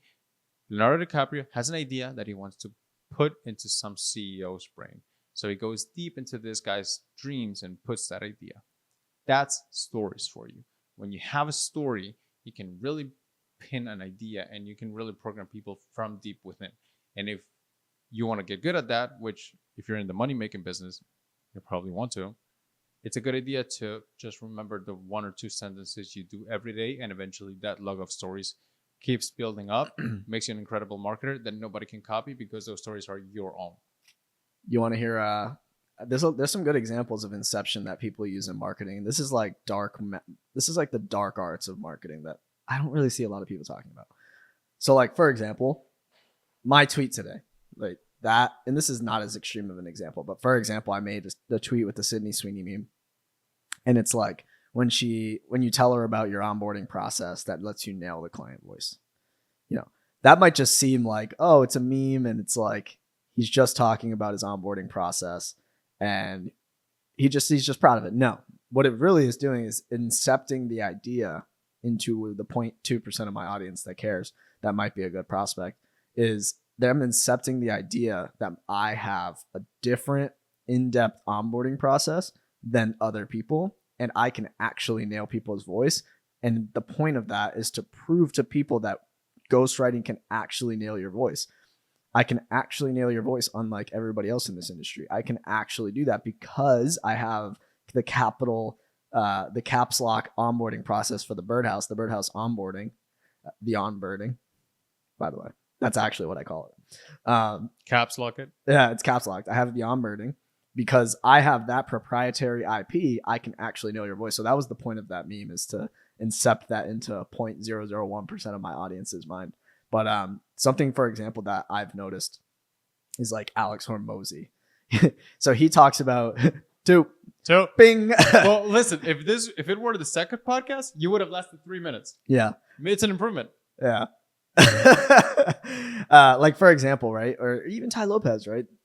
The way, or actually, here's another one. It's like Gary Vee, but the way they talk about, and they kind of do a very nonchalant. Alex Hormozy will be like, oh, if you're a small business owner, like brick and mortar, blah, blah, blah. But a lot of who he targets is internet businesses. So it's like, he's almost incepting the fact that he's bigger than just the internet by talking about small businesses in his content. So he's talking about small business to kind of build authority that I work with all types of businesses. And he's bringing in internet marketer because the internet marketers, this guy's different. This guy's an authority because he's working with small businesses. So it's a way you have to incept your authority. You have to incept your product. There's so many ways that people do this in marketing. It's a very complicated thing. But I think the best marketers know how to incept these ideas into their audience. And it lets them build not only a cult following, but it also lets them convert those audience members into buyers. I'll add one thing to that. I think they know how to do it, but also they do it automatically. Mm-hmm. So when you type, right? Unless you type like this, you know that pinky goes to the Q and this one goes to the W. You know, kind of like where things go. It's like in between. So when Marcos is speaking right now, It's like the best marketers know how to incept this, and they caps lock it, and they use these terms, and they assume they're better than the internet. It's like you when you are writing, you know that this goes to the Q, this goes to the W, and like that's kind of how you write. It's things that are already like habits, things in you. So when he is speaking, sometimes like when he was saying that, I felt really inadequate. I'm like, I don't really think about this kind of shit. I just kind of like try to market, you know? It's because the marketers know how to do it, but it's also a habit that they instill. And I think that that's kind of how Yeah. that's how like mastery is the things that you do without thinking. The perfect example of this is I was talking to Ty Lopez and I asked him, I was like, do you purposely do these effective theatrics? I've spoken about this maybe like 10, 20 episodes ago. I call it effective. I caps locked it. And I think caps locking makes me help. It helps me learn, not learn. It helps me remember things. So I call it effective theatrics, capital E, capital T. So when I think effective theatrics, I think of Ty Lopez here in my garage with my Lamborghini with all these books that I just bought to fill out this bookshelf. It's like his iconic ad. So unnecessary to have a bookshelf on your garage. And then I think of Sam Ovens, right? He puts on a blue suit and he's at the high rise, and he's nothing like that. If you actually now watch him, he's nothing like that. But it's effective theatrics. It's marketing. And I asked him and I said, Ty, do you do this on purpose? Do you, and Andrew Tate, he does the same thing, the effective theatrics. Do you do these effective theatrics on purpose because you know it's going to convert? And he said, well, Marcos, I've always just been a marketer. I've always been a marketer. And I think what he meant by that is he just does it unconsciously. It wasn't super deliberate where it was like, I'm doing this on purpose. It's a grand master plan, blah, blah, blah. He's just like, I've always been a marketer. And I think that's what you're saying, where when you're so good at marketing, it becomes unconscious. Like you think, like we said this earlier, we think in tweets. Like we were talking and it was, I was like, you're basically just like a Google Docs guy, like not a landing page guy. And he said, ooh, I got to tweet that. Google Docs BF landing page GF. And then I took a picture of him. So like we think in tweets. And I think, you know what my girlfriend does? What? Landing pages. Does she? Yeah, like websites. So like that's what, if you really want to hit that next level. So this is, we talked about maybe at the 20-minute mark, if you're a skipper, a header, if you got to that and you heard Super Saiyan 1, this is Super Saiyan 2. Super Saiyan 1 is when you can mix content pillars together and kind of create these marketing angles using multiple pillars from content pillars. Super Saiyan 2, and this is where your hair gets real long and you really get a power up. And we're speaking in Dragon Ball Z terms because we like anime. Super Saiyan 2 of marketing is when you can now think in tweets. You think when you walk down, or when you walk around the gym in between sets, you're like, oh, that was a good story. I'm going to write it in my Telegram. Or like when I say something to you over our morning coffee, you're like, that's a good tweet. That's a good tweet. It's because we're thinking in hooks. We're thinking in tweets. We're thinking in call to actions. We're thinking in ideas. We're not just thinking to think. I think that's Super Saiyan 2 marketing. I think everyone has it. They just haven't grabbed it. That's a tweet. So it's like Dan Go posted this. By the way, Dan Go, really good marketer. I know he's about fitness, but like if you can study him, he's really good at marketing. But Dan, he said, if you can think, you can tweet or post or whatever, right? We just have a lot of thoughts. Like I don't know if you guys have ever gone on a Zoom call or somebody calls you because you broke up with whoever, and you're trying to give them advice, and then you give them advice even though you haven't been in that situation, and you're like, damn, that was some fire advice. I'm so good at this, right? That's a tweet, right? Yeah. We just don't recall it from the things that we do, which is where the story worthy exercise comes in clutch that can help. Yeah, I tried to do it for a little bit where I just only tweeted when I thought the tweet. But what I found myself doing was putting half tweets in the draft, because what would happen is I would get all my ideas, my best ideas, and still to this day, I get all my best ideas on my calls with my clients and on sales calls and calls with my team. But I'm not like pausing a sales call or pausing a client call or pausing a team call to go make the tweet. So what I have, and I stole this from you, I had this for like a very long time, was having an assistant go and record all of the great things. And it was actually the questions I got into a Google Doc. I think the next level of that is recording the highlights of my calls into a Google Doc in form of tweets. And I think that is probably the best way I'll be able to get those thoughts into tweets is by going back and watching my call recordings and then just transcribing it into tweets. Because that's when I get the most fire in those calls. And like even in these podcasts, how many tweets have I said how many things have we said that could be good tweets, good threads, and good long form stories, etc. And like I think this is also what we do for clients. So now we're dropping sauce. Yeah. Well, here's some sauce. Isn't there like an AI that can do that for you? It's so bad. Yeah. So here's the AI way, and then here's the ghostwriter way. So the AI way is to go into these podcasts or YouTube videos, download the Chrome extension GLASP, GLASP. It will automatically not only take the transcription, but it'll plug it into ChatGPT, and you can summarize the transcription automatically. And it'll give you the key points. It'll turn it into a framework, etc. And then you can use that to write threads and whatnot. That's the AI way, but it's super robot-y. The ghostwriter way is to sit there and watch this on 1.5x. And this is why we really love clients who do podcasts. We love clients who do podcasts or go on podcasts or even do YouTube videos. The clients who do video have the best written because we don't have to create so much stuff from scratch that it doesn't really create a unique voice. We can take what they're saying and turn it into, we can caps lock what they're saying basically. So it's funny because you really can't skip around in this podcast. It's so chronological. So if you're here and you haven't listened to the first hour, you need to listen in important because now we're using context from the beginning of the podcast. So if you caps lock the things that are in the videos, you can turn them into thread frameworks. You could turn them into carousel frameworks, etc. And they hit really hard on social media. And Julia was just telling you her thread carousels are doing really well. And that's why. It's because we're basically caps locking the things she's saying in her podcast, the things she's saying in her videos, the things she's saying in her shorts, etc., etc., etc. But the ghostwriter way is to watch it on 1.5x and just find things that you can caps lock, find things that you can turn into templatable tweets, almost good banger tweets. And this is where the swipe file comes in handy. A swipe file gives you really good structures for banger tweets and really good structures for viral threads, but it's never going to give you the idea because you can't copy someone's story. Done. Yes, this is what I think about AI. I think AI is excellent for shooting, not good at aiming. That's a tweet. So if you come up with the idea and you let the AI develop it, excellent.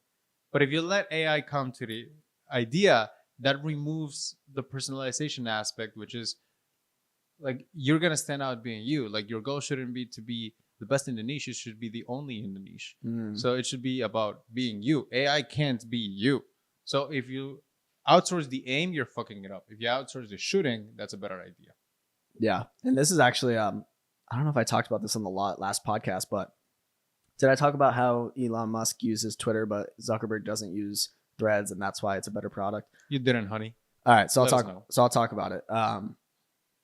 The best way to know if your product sucks is if you don't use it. And the reason that Threads sucks is because Zuckerberg doesn't even use Threads. There was like a long period where he didn't write a post, a thread, a tweet. There's a long period where he didn't even use it. Elon Musk uses Twitter all day, every day.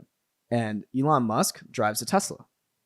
And Elon Musk, et cetera, right? He uses his own products. It's almost like he's building the product for himself. And if you can tangent this to Rick Rubin. Rick Rubin, when he was talking to Kanye, he's like, your song should never, like, no one should be able to replicate this.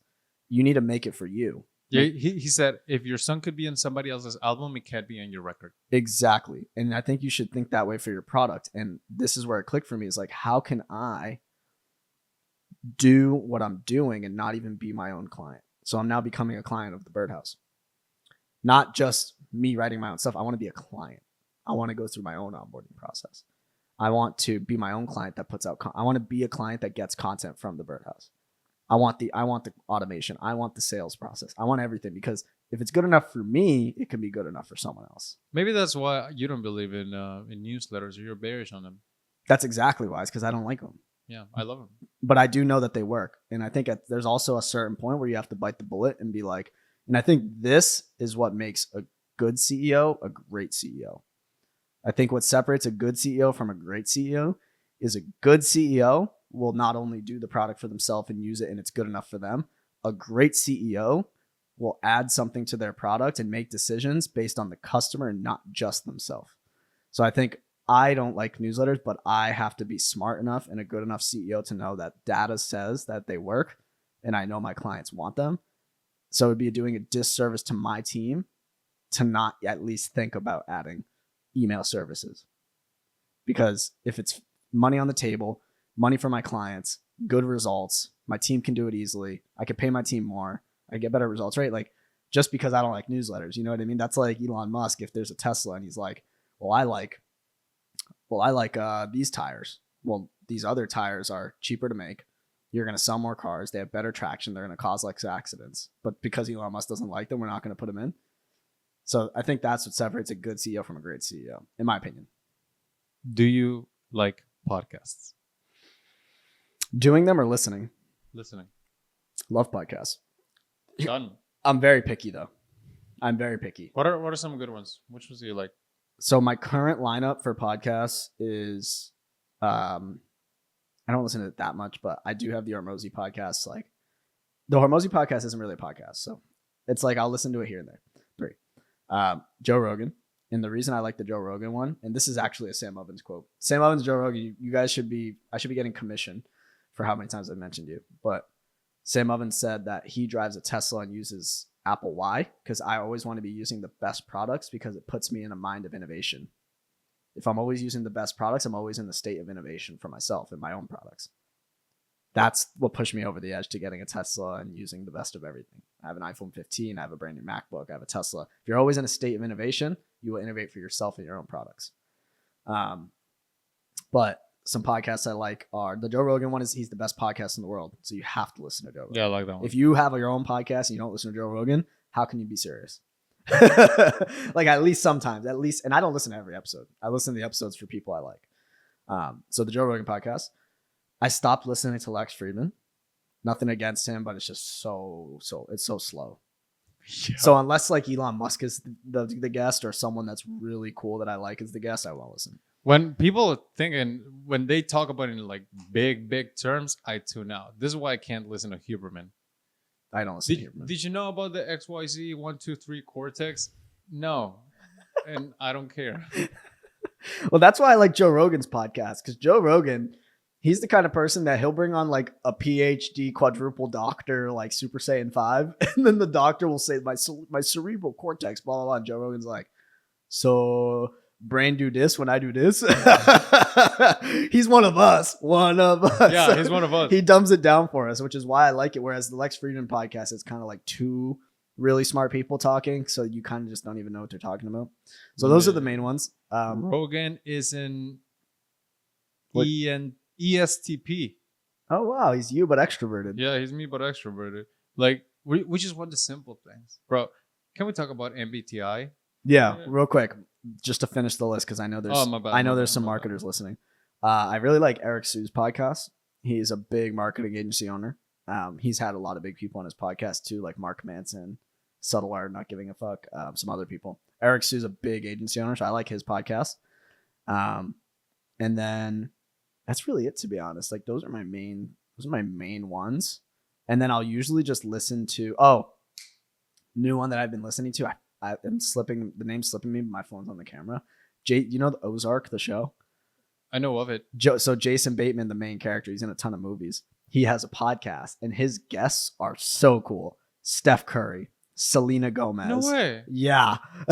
It's the coolest podcast. I forget what it's called. I think it's like Spaceless or something like that. That podcast, when my friend told me about it, I was like, that's a good one for entertainment. Because it's just, I love podcasts that have guests where you're like, where else am I going to be able to listen to this person on a podcast? Yeah. And so, Selena Gomez is one of the top 10 most followed people in the world. Steph Curry, one of the most followed people in America. So that's a cool podcast. Well, I haven't seen that one. It's a very small curated list. I'll occasionally listen to My First Million.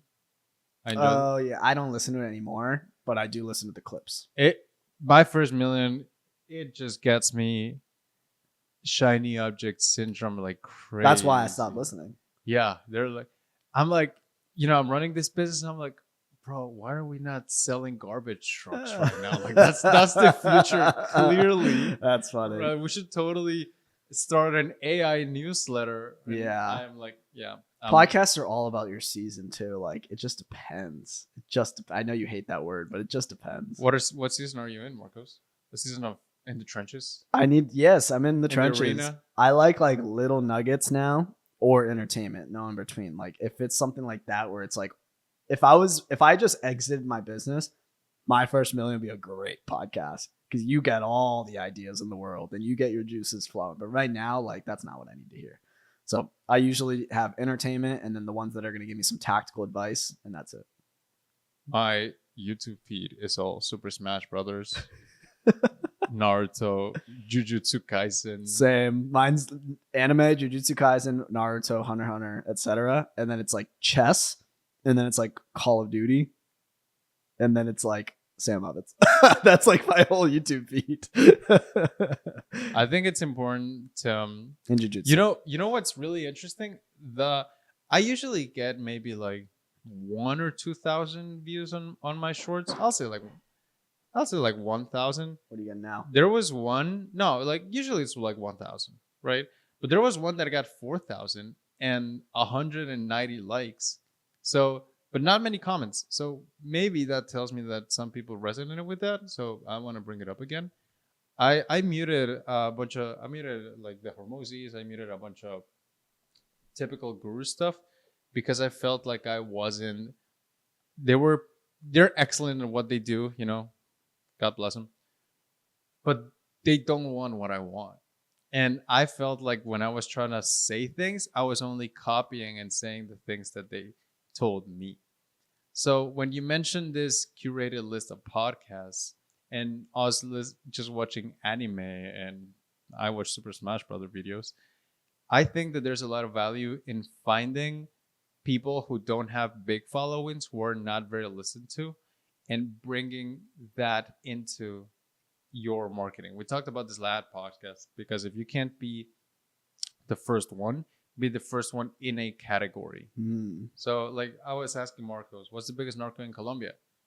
Like ever. He's like, oh well, Escobar, right? Who's the second biggest narco in Colombia? Who knows, right?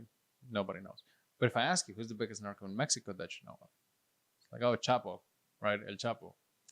And I think that it's valuable that if you find somebody who's crushing it in a small niche, taking those ideas and bringing them into your niche, that makes you the first one off a category, which people see you as the authority on that.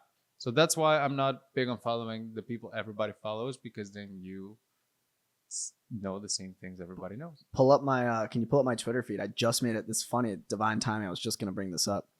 I made a tweet 2 days ago, and it was basically there's these 3 new accounts that popped up on my feed, and I was like, these are really interesting accounts. 3 different accounts, super niche and high level. The profile picture is just a solid color, blue, red, and pink. There's people in the comments were fighting over, are these the same person? Are they not? Is this a conspiracy? It was really funny. Oh, is it a Sunburn Firm? Yep. Bro, you that guy's so awesome. My tweet got 55 likes. Like I was very surprised. My new favorite genre of X accounts is the solid color PFP who drop consistent value, and I'll show the camera. And it's these guys. So I'll give you their ats. It's the Law Shorts, and he's a business attorney, tax law and real estate. Entropy Chaser, and he's like direct response. And then there's the Sunburn Firm, and he's an enterprise tech CEO and international wealth management. And I was like, these are the most niche, and combined, they have about 10,000 followers, all 3 accounts. So they have like 1,000, 4,000, and 9,000 or 6,000 or whatever. And I was like, this is my new favorite account because they drop consistent value. They're so niche. They're basically a niche of one. How many enterprise anonymous tech CEOs who do international wealth management strategy are there? Like how many business tax law attorneys in the world are there, right? So these are really cool accounts, but it's not just that. They're also posting really good content that's highly, highly valuable. And that resonated with me. So I made that tweet, and it kind of goes with what you said is I think they're all basically just the first in their niche. Maybe not the direct response guy, but definitely Sunburn Firm and Law and the business tax law guy, because they're not just posting like tax law advice.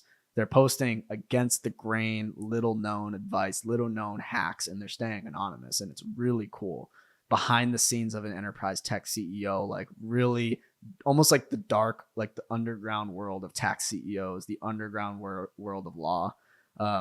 So these are really cool. So I think there's a big opportunity for high authority CEOs, doctors, etc. There's another one that I saw and I put him in my swipe file that's coming out next week. It was Bowtie Dentist or Bowtie Dental. And the Gator? Gator Dentist. He basically just posts against the grain dental advice. And I literally looked it up because I was telling JK, I'm like, there's 1 million doctors, there's 1 million dentists. There's so many people in this country and world and that are high authority that don't really have a social presence. So I was like, you know what? I need to really make this swipe file about everyone, not just for the agency owners, not just for the coaches. This is for everyone. So I even looked up dentist, just typed it in on Twitter, and this guy came up and he's posting like really controversial dental advice. And I'm like, this is awesome. And I think there's a huge opportunity over the next few years for these dentists and doctors and tech CEOs and lawyers to come in and build real personal brands. So I think that's cool. Yeah, this is the part where Marcos gets super high level. He just knows everything that's going on in the world. He just Hubermans me, and I'm like, okay, Marcos, like,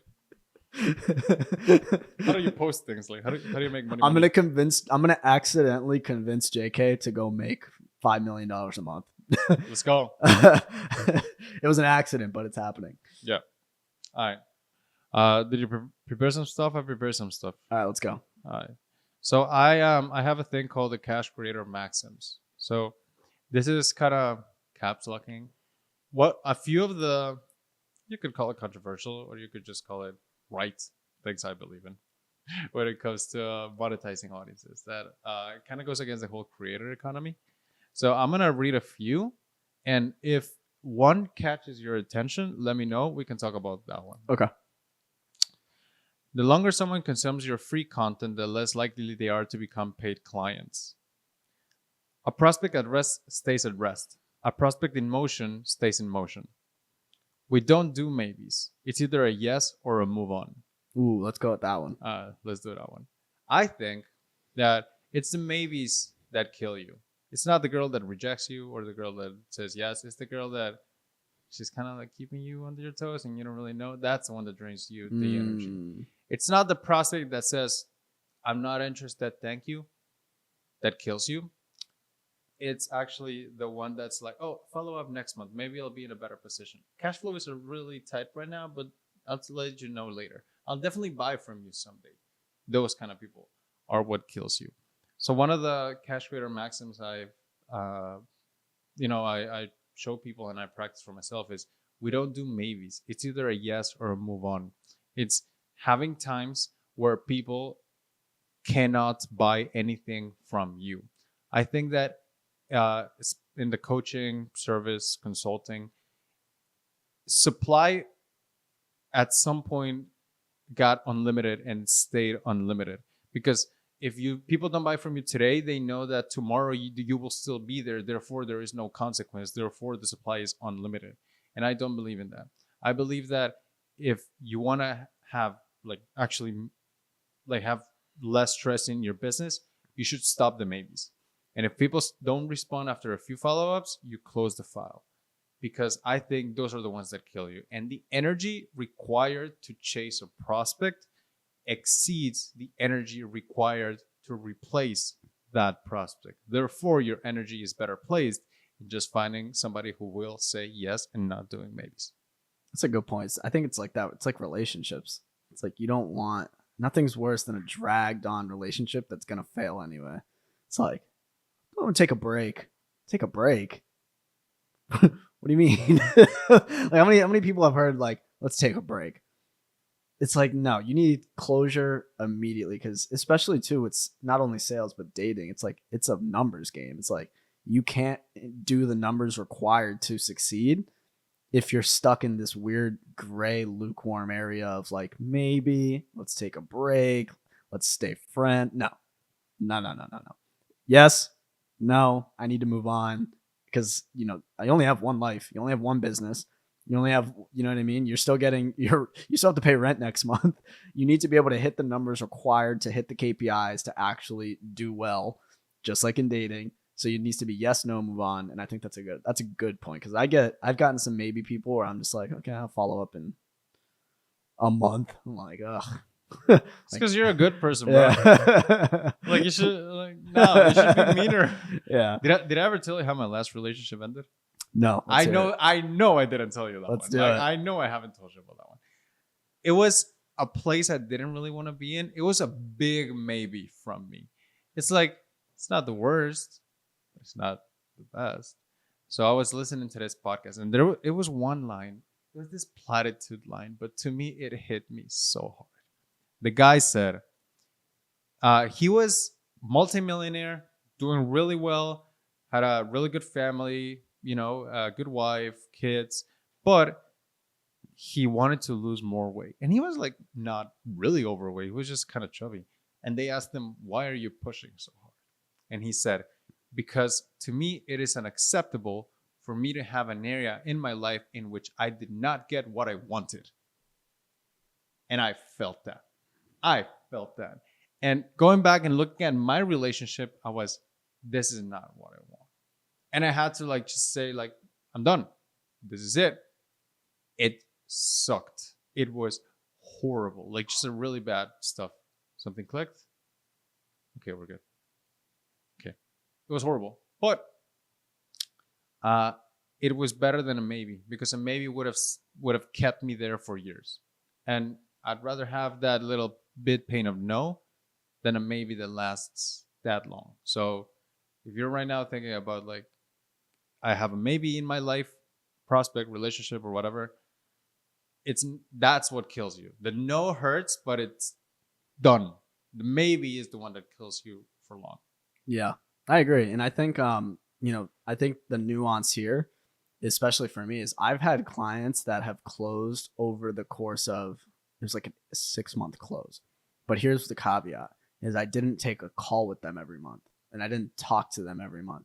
It was more like they follow me. We had a call. They weren't ready. It's like, okay, no follow-up date. They were like one day. And I just, they consume my content. They build. They might DM me, but I'm not really giving them a ton of attention. They come back to me later on. I didn't follow up with them. They followed up with me because they continue to see the evolution. They see all the results we're getting. We're putting out case study.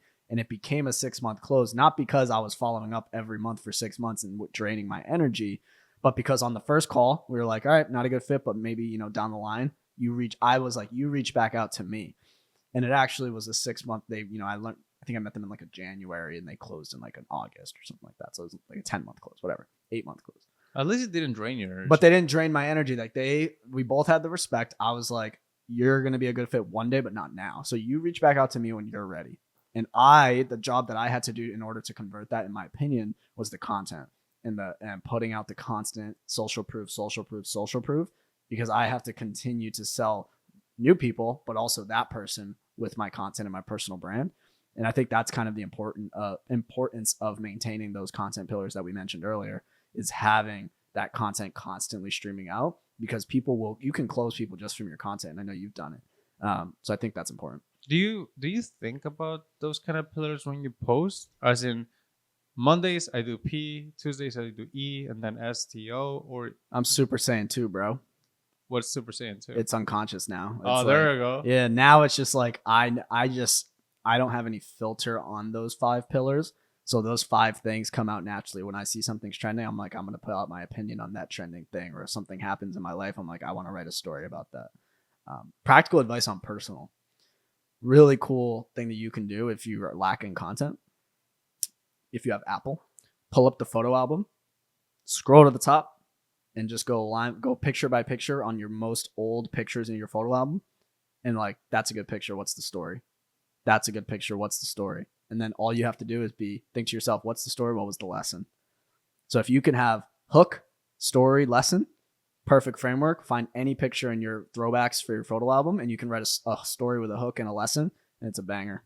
So that's a practical tip to get really good personal and storytelling tweets. Storytelling is one of those things that sounds like fairy dust. Yeah. Storytelling.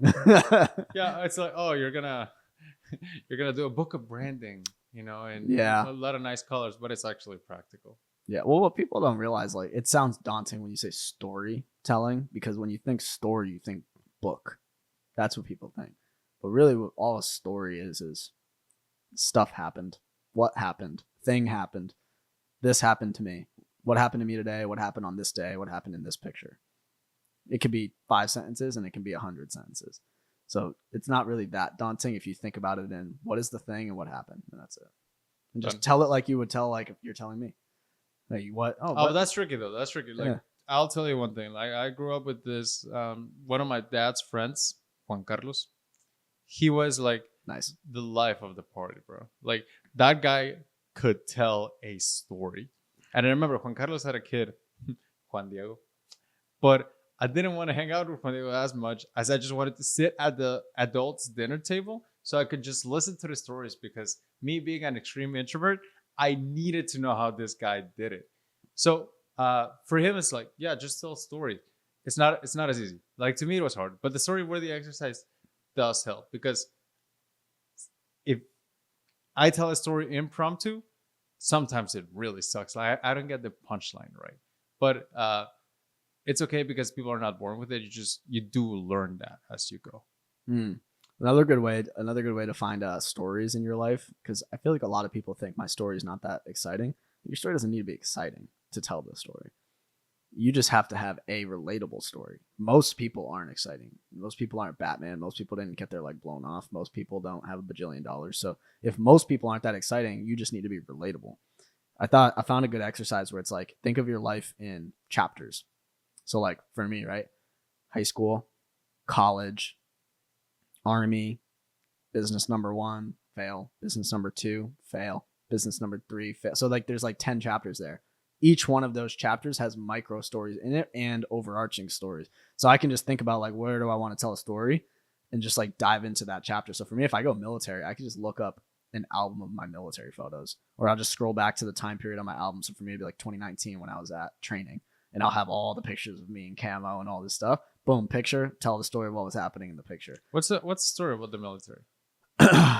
So the reason I got into, not the reason I got into, I was into entrepreneurship from high school and beyond with my dad watching Shark Tank. But the trigger that got me into online entrepreneurship was when I was at advanced training. So it's called AIT, Advanced Individual Training. And I was a 25 Bravo, which is a IT specialist. So I was at IT school for 6 months. It's a long school. It was in Fort Gordon, Georgia. And one of the guys I met at basic training, we went from Fort Benning to Fort Gordon together. And his dad was like a chief and whatnot. He showed me on his phone Forex trading. And it was just the app. And it was like MetaTrader 4. And he showed me, look, I made like $100. It's a demo account. I made $100 on this one trade. It was like $100 on one trade. We're in the military. We're making like $1,800 a month. I was like, holy shit. And then he goes, oh yeah, there's this course. There's this guy who sells a course for $500. We should go half on it. And I was like, all right, I'll go half on it. And then I obviously went through the course. And this is the first ever online course I bought. And this was 2018. 2018, first ever online course I bought. I learned, this is where I started getting into internet marketing. I was like, this guy's doing internet marketing to sell this $500 course.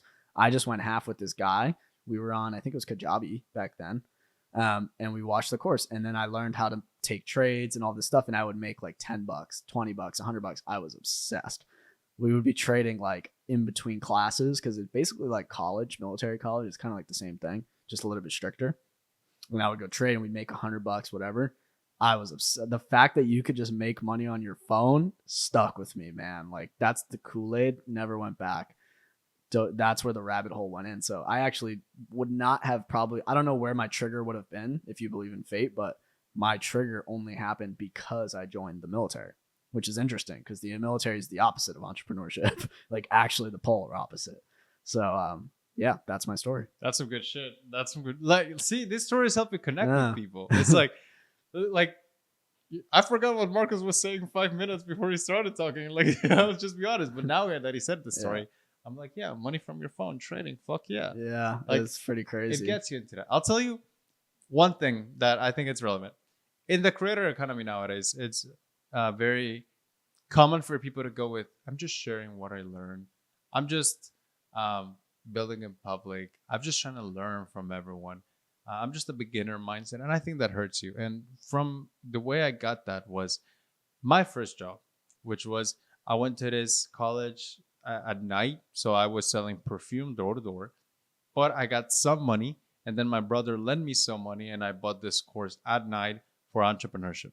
Most of the classes were like meh, but there was this one marketing class that was really good, and I was obsessed because the guy was teaching Facebook ads and showing how he made money, and I was in love with that. I was like, this is so cool. I've never like done that, you know.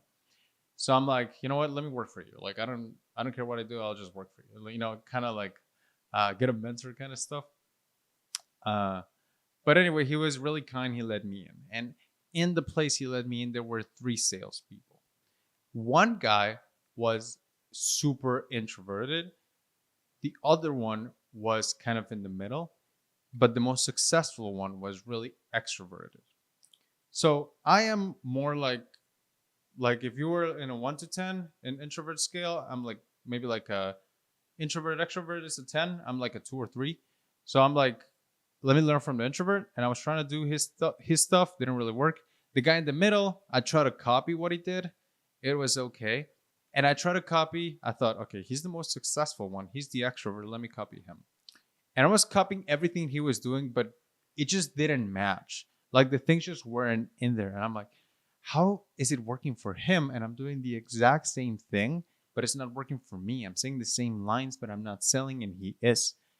One time, I went to the other sales guy and I asked him, dude, how do I get better at this? This is not working. And he told me, bro, you know what? You're fucking up. And I'm like, what?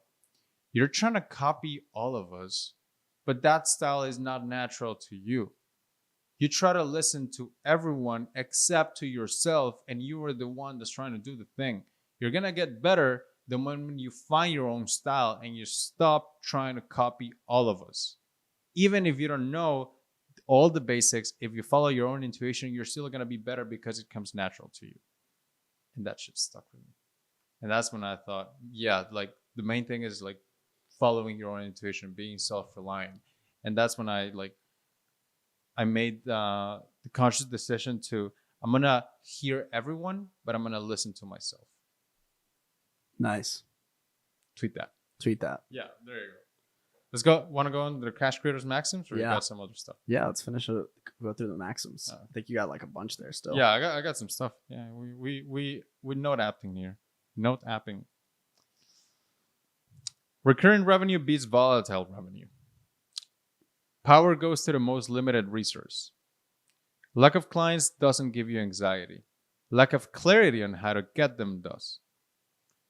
Personalization makes up for lack of systemization. An offer that's too irresistible attracts clients that are too intolerable. Let's do that one. Yeah, that's a true statement. That goes hard. Okay. Yeah. So irresistible offers. Of course, everybody needs a good offer, right? But if it's too irresistible, you get the lowest of the low of the low. Growing up, I had a friend, Juan Diego. Now, Juan Diego used to be a person that was what I call downside focused. Every time we went to play, he's American, so he calls it soccer. I call it the right way, which is football.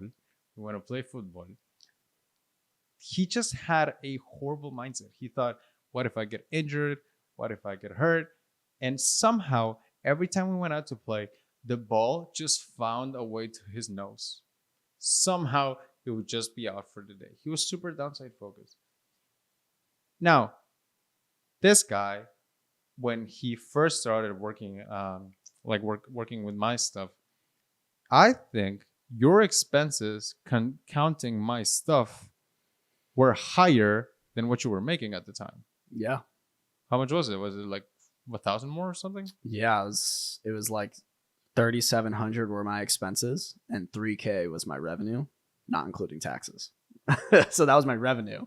It was like plus Stripe plus taxes. So like it was like double basically what my expenses were. This dude is an upside focused person. Juan Diego would have looked at that shit and be like, I'm not going to get my ROI. This is way too much. I'm not going to do it. This motherfucker found a way. It's like, I'm going to make it happen because I have no other fucking choice. Or I will die. Yeah, I'll be or homeless. I don't eat. And he did it, Yeah. right? He was an upside focused person. Yeah. When your offer is too irresistible, I'm gonna do X, Y, and Z, and if not, your money back, and if not, guarantee, and if not, blah blah blah. Blah, it attracts Juan Diego's. It attracts too many people that are downside focused, and they cannot win because they're not thinking about scoring goals. They're thinking about not being scored on. Whereas if you have a little bit of friction in your offer, it attracts more Marcoses. People who just find a way. If you have an offer that's too irresistible, you attract people that are too intolerable. I agree. Yeah, I think, yeah, that's just like a whole separate conversation. Like you have to push yourself to that limit if you actually want to succeed. You getting tired already? I'm not too tired. I was just thinking about that. I was like, this. I just think most people are just not willing to take that risk. You have to have that risk tolerance, I think, to really succeed. You have to. Yeah. I think it's I don't know if it's what do you think? Do you think it's taught or do you think you're born with it in terms of like risk tolerance and like actually having that determination? Because that's like tough. I think it's I don't think you're born with much really. Like I think you develop those kind of things. That's why the only privilege you really have is like good parents. It's just like living in a good place, you know? So if they touch you well. Yeah, that's fair. Let's keep going. Oh, by the way, some ways to make your offer not a little bit of healthy resistance. I don't do guarantees. Do you? No. Fuck guarantees. My thing is like, we're going to make more money than you pay us. And if we don't, then we could just go our separate ways. I always say this on sales calls. I don't do guarantees, but I also don't do commitments. So you're not committed and you do the same thing. Yeah. I don't do guarantees.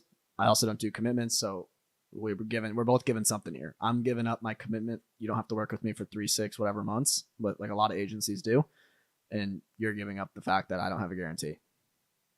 It's a trade-off. Yeah. I mean, people with guarantees usually have some sort of commitment because they're like, in order to hit that guarantee, you have to work with me for however many days, right? Like 90 days. And I don't lock people into 90 days. You know, I stopped doing contracts and commitments. Churn stayed around the same, but I got more yeses. So I just kept it. Nice. Yeah. What do you have to say to the people who are like, never trust the people who say that we can't do it? If you can't do a handshake, you can't do a contract or whatever. You know what I'm talking about? Like to people who say you need contracts or you can't trust them. Depends on the age. If he's a boomer, then I get it. Yeah. Well, you know, my thing is like, I always look at things. I'm super logical with this. I'm like, what does the person selling something have to lose, and what does the person buying something have to lose? JK has 300,000 followers and his entire reputation lying on this if he was to fuck you over. You are giving him $300 a week. Who has more to lose here? You lose your He's not trying to scam your $300 and give up his entire fucking career and personal brand, bro. Like, yeah. Come on, you know what I mean? Use your head. And then there's the people who are like, no, but they always want to be safe. So that also ties into the risk tolerance. Like, I'm risk tolerant enough to be like, I'm using my logical brain here. If he scams me for $300, so be it. I'll ruin him. That's how I see it. So that's right. Yeah. That's right. Don't be a Juan Diego, be a Marcos. Yeah. That's the lesson. Yeah. All right. I'm almost done, but let's go. Let's finish through them. We're almost at 2 hours. Cool. So, whale bait attracts whales. Fish bait attracts fish. Your swipe file is going to attract a lot of fish, Marcos. It's going to attract whales. Watch. No, that's what you think. Don't create content, collect it. The energy required to chase a client exceeds the energy required to replace them. Ooh, what do you mean by that? Okay, so it was the baby thing.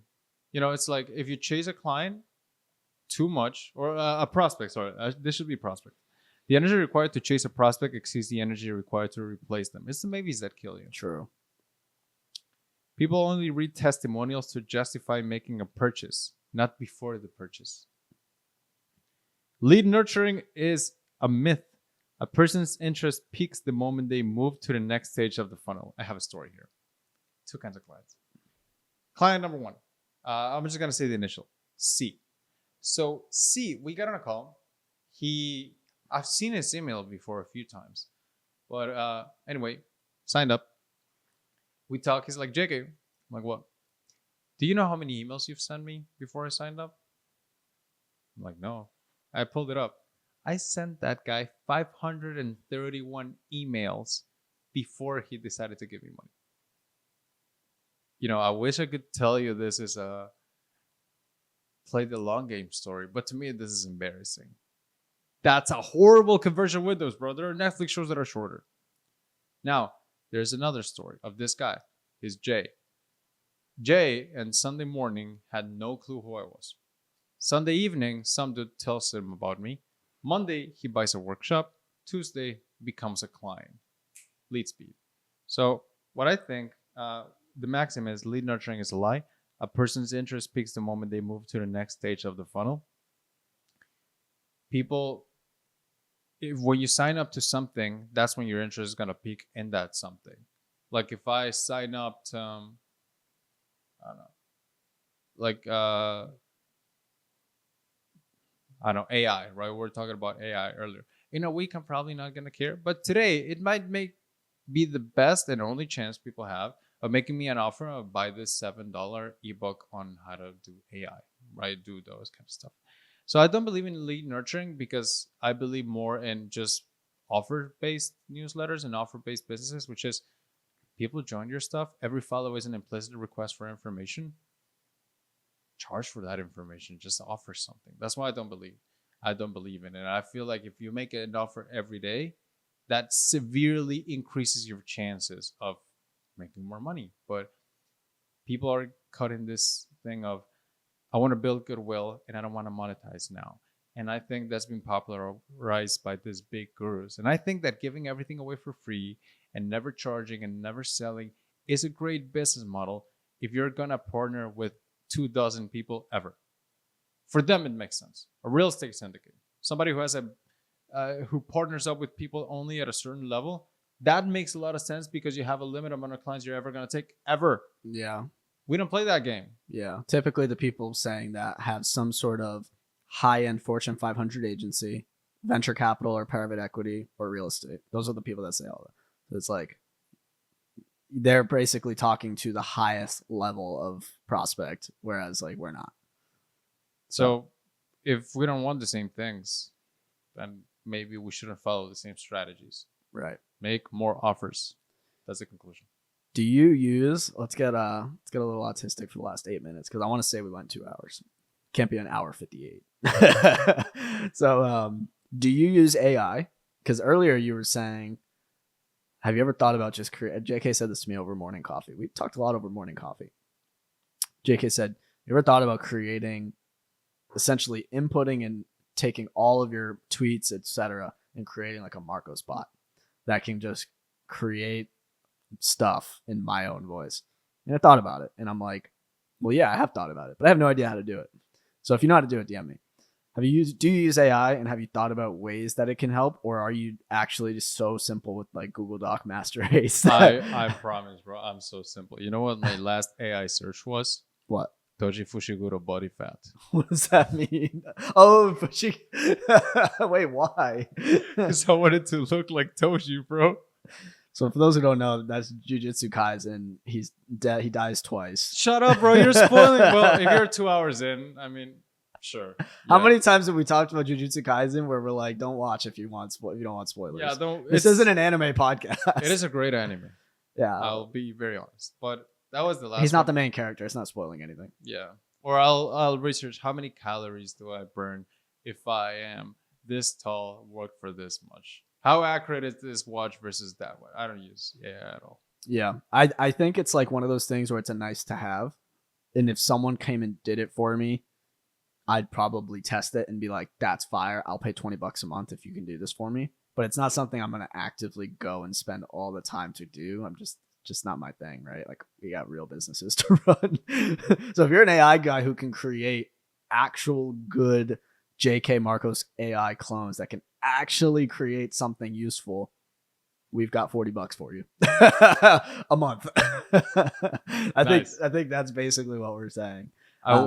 You know, this I came up with a fire angle for an AI tool that I want to talk about. I think that because AI is a lot of people who use AI are kind of like us. It's like we have our thing going. Well, we don't really understand this thing. So we just, if you can say, hey, press this, does that, then we're like, done. I'll give you money for that. So this guy came up to me. He's like, I am looking for help crafting my offer around AI. I'm like, okay, what can AI do? Save you time, money, effort, attention. I'm like, okay, cool. So the offer was that we'll save you a few hours of time and attention. I'm like, okay. But here's something that I like to do. I like to frame everything I do as a magic pill, something that makes it easy to understand. And I frame this as that guy, you should pitch it as I'm going to create an AI employee for you that does all the tasks that a $5,000 employee would do and more. And it's called Amy. So AI machine something, right? So what Amy does is you give me less than $5,000 a month, and I give you the $5,000 employee that does all of that. And we start by removing 3 tasks you hate to do, and then 10 tasks you hate to do. And at the end, it replaces your current employee, and you don't have to pay him $5,000. If you can frame everything you do from these complex topics like AI as a magic pill, that's a lot of value. And it makes it easier for people to buy. That's pretty dystopian. Like, you want to come to me, I will replace your human. I will reduce your workload. It's a good idea too. It's a good price point too.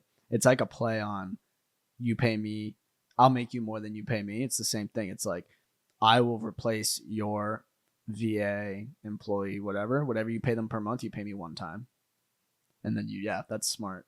Yeah. That's really good. Someone's going to take that and make a lot of money. It's like you're basically an AI agency. Yeah. And then you eventually SaaS it up. It's like, and the fact that you give it names, it's not an AI employee, it's Amy. Yeah.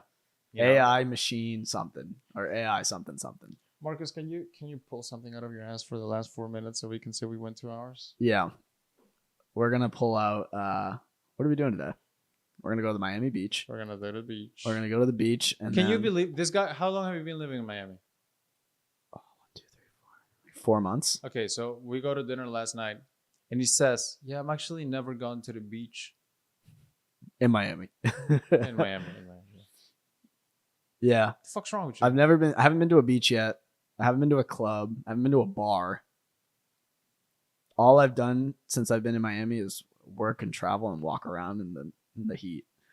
And that's honestly why I live here. Because if you think about it, and I was thinking about this, there's not a lot of places in the US where you can kind of get this nice high-rise apartment in a nice upscale neighborhood, Eastern time zone, good weather year-round. Go with no taxes and state taxes. Go. That's it. It's just Miami. It's literally Miami and Tampa. And then I literally chose Miami because it has more networking opportunities, which it has. Like, for example, you're here on a 1-day layover because it goes straight to Warsaw. You would not have went straight to Warsaw from Tampa, right? Maybe you might have, but probably not. That's part of the reason is because people stop in Miami all the time. Art Basel was here. So many people were here for Art Basel. So I met up with multiple people who came in for Art Basel. So that's why I chose Miami, and it worked out that way, and it's pretty much it. But yeah, it's a good place to live. I feel like if you're doing, I'm not going to say it, if you're in this portion of your life, if you're in this portion of your life, I hate that this season or whatever. It's like, bro, just tell me you eat desserts. Like, well, I'll just say I actually think most people do Miami wrong. I think they think they have to do all the yachts and the clubs and everything, but if you just want to be productive, it's a great city to be productive. Because you get good heat, everything's accessible, Eastern time zone, airport that goes everywhere, people stopping in, networking opportunities. Bro, you know what makes you productive? European fucking winter, bro. There's nothing to do. Just sit. I'm like the opposite. And type. If it's too cold, I'm like in a hoodie and like gloves and socks, and I'm just cozy. I just want to watch Netflix. I just want to do nothing. But if I'm like, I just went on a walk and I can come back and I'm in my shorts and I'm hyped up, have coffee, I'm more like, let's go. And I can just go on my balcony, get some vitamins, and then come back. Not you. If you go on your balcony in Poland, you're gonna freeze your ass off. Yeah, probably. See, this is why Europeans smoke so much. Hits you up. Yeah. So next episode, you're gonna be in Poland and I'm gonna be here, but we'll probably meet up in London. Yeah, That would be cool. it's gonna be the next one. Yeah. Yeah. But Yeah. dude, the thing about these in-person podcasts is I enjoy them a lot more because I can like I see you from the corner of my eye. I can see the cues when you're like you want to talk or you're like you're laying back. So it's like, okay, it's my time to rant. Yeah. I find that the in-person podcasts, I mean, they're more enjoyable to listen to, not only make but listen to, because there's a different like Energy. chemistry and energy between the people who do it. You've been baited. Oh, we're having it's a the moment. energy, bro. We're having a It's the energy. No, it was way. I think you get more topics done too because it's so much faster. Because you're right here, and neither of you are distracted by what's in your environment. We have the same environment. Everything is very fast. By the way, something happened in this podcast that has never happened. It's Marco's getting tired before me of the recording. Like this never happens. I mean, 2 hours. This is the longest podcast, like by double. We went like an hour and 2 minutes is our max. So yeah, there's no fake intro this time unless you want to do it. No, I think we just jump right into this one. Just run right in that. This is a good format. I've never seen anyone do this format where it's like laptop and 2 mics and like webcam. Usually it's if it's like this, like I know the Tates do it, but it's more like production. This is literally like webcam with 2 people on the screen. Yeah, I enjoyed this. This is fun. Yeah. All right. Well, thank you for listening to the Lex and Cash podcast, and we'll see you around. Cheers.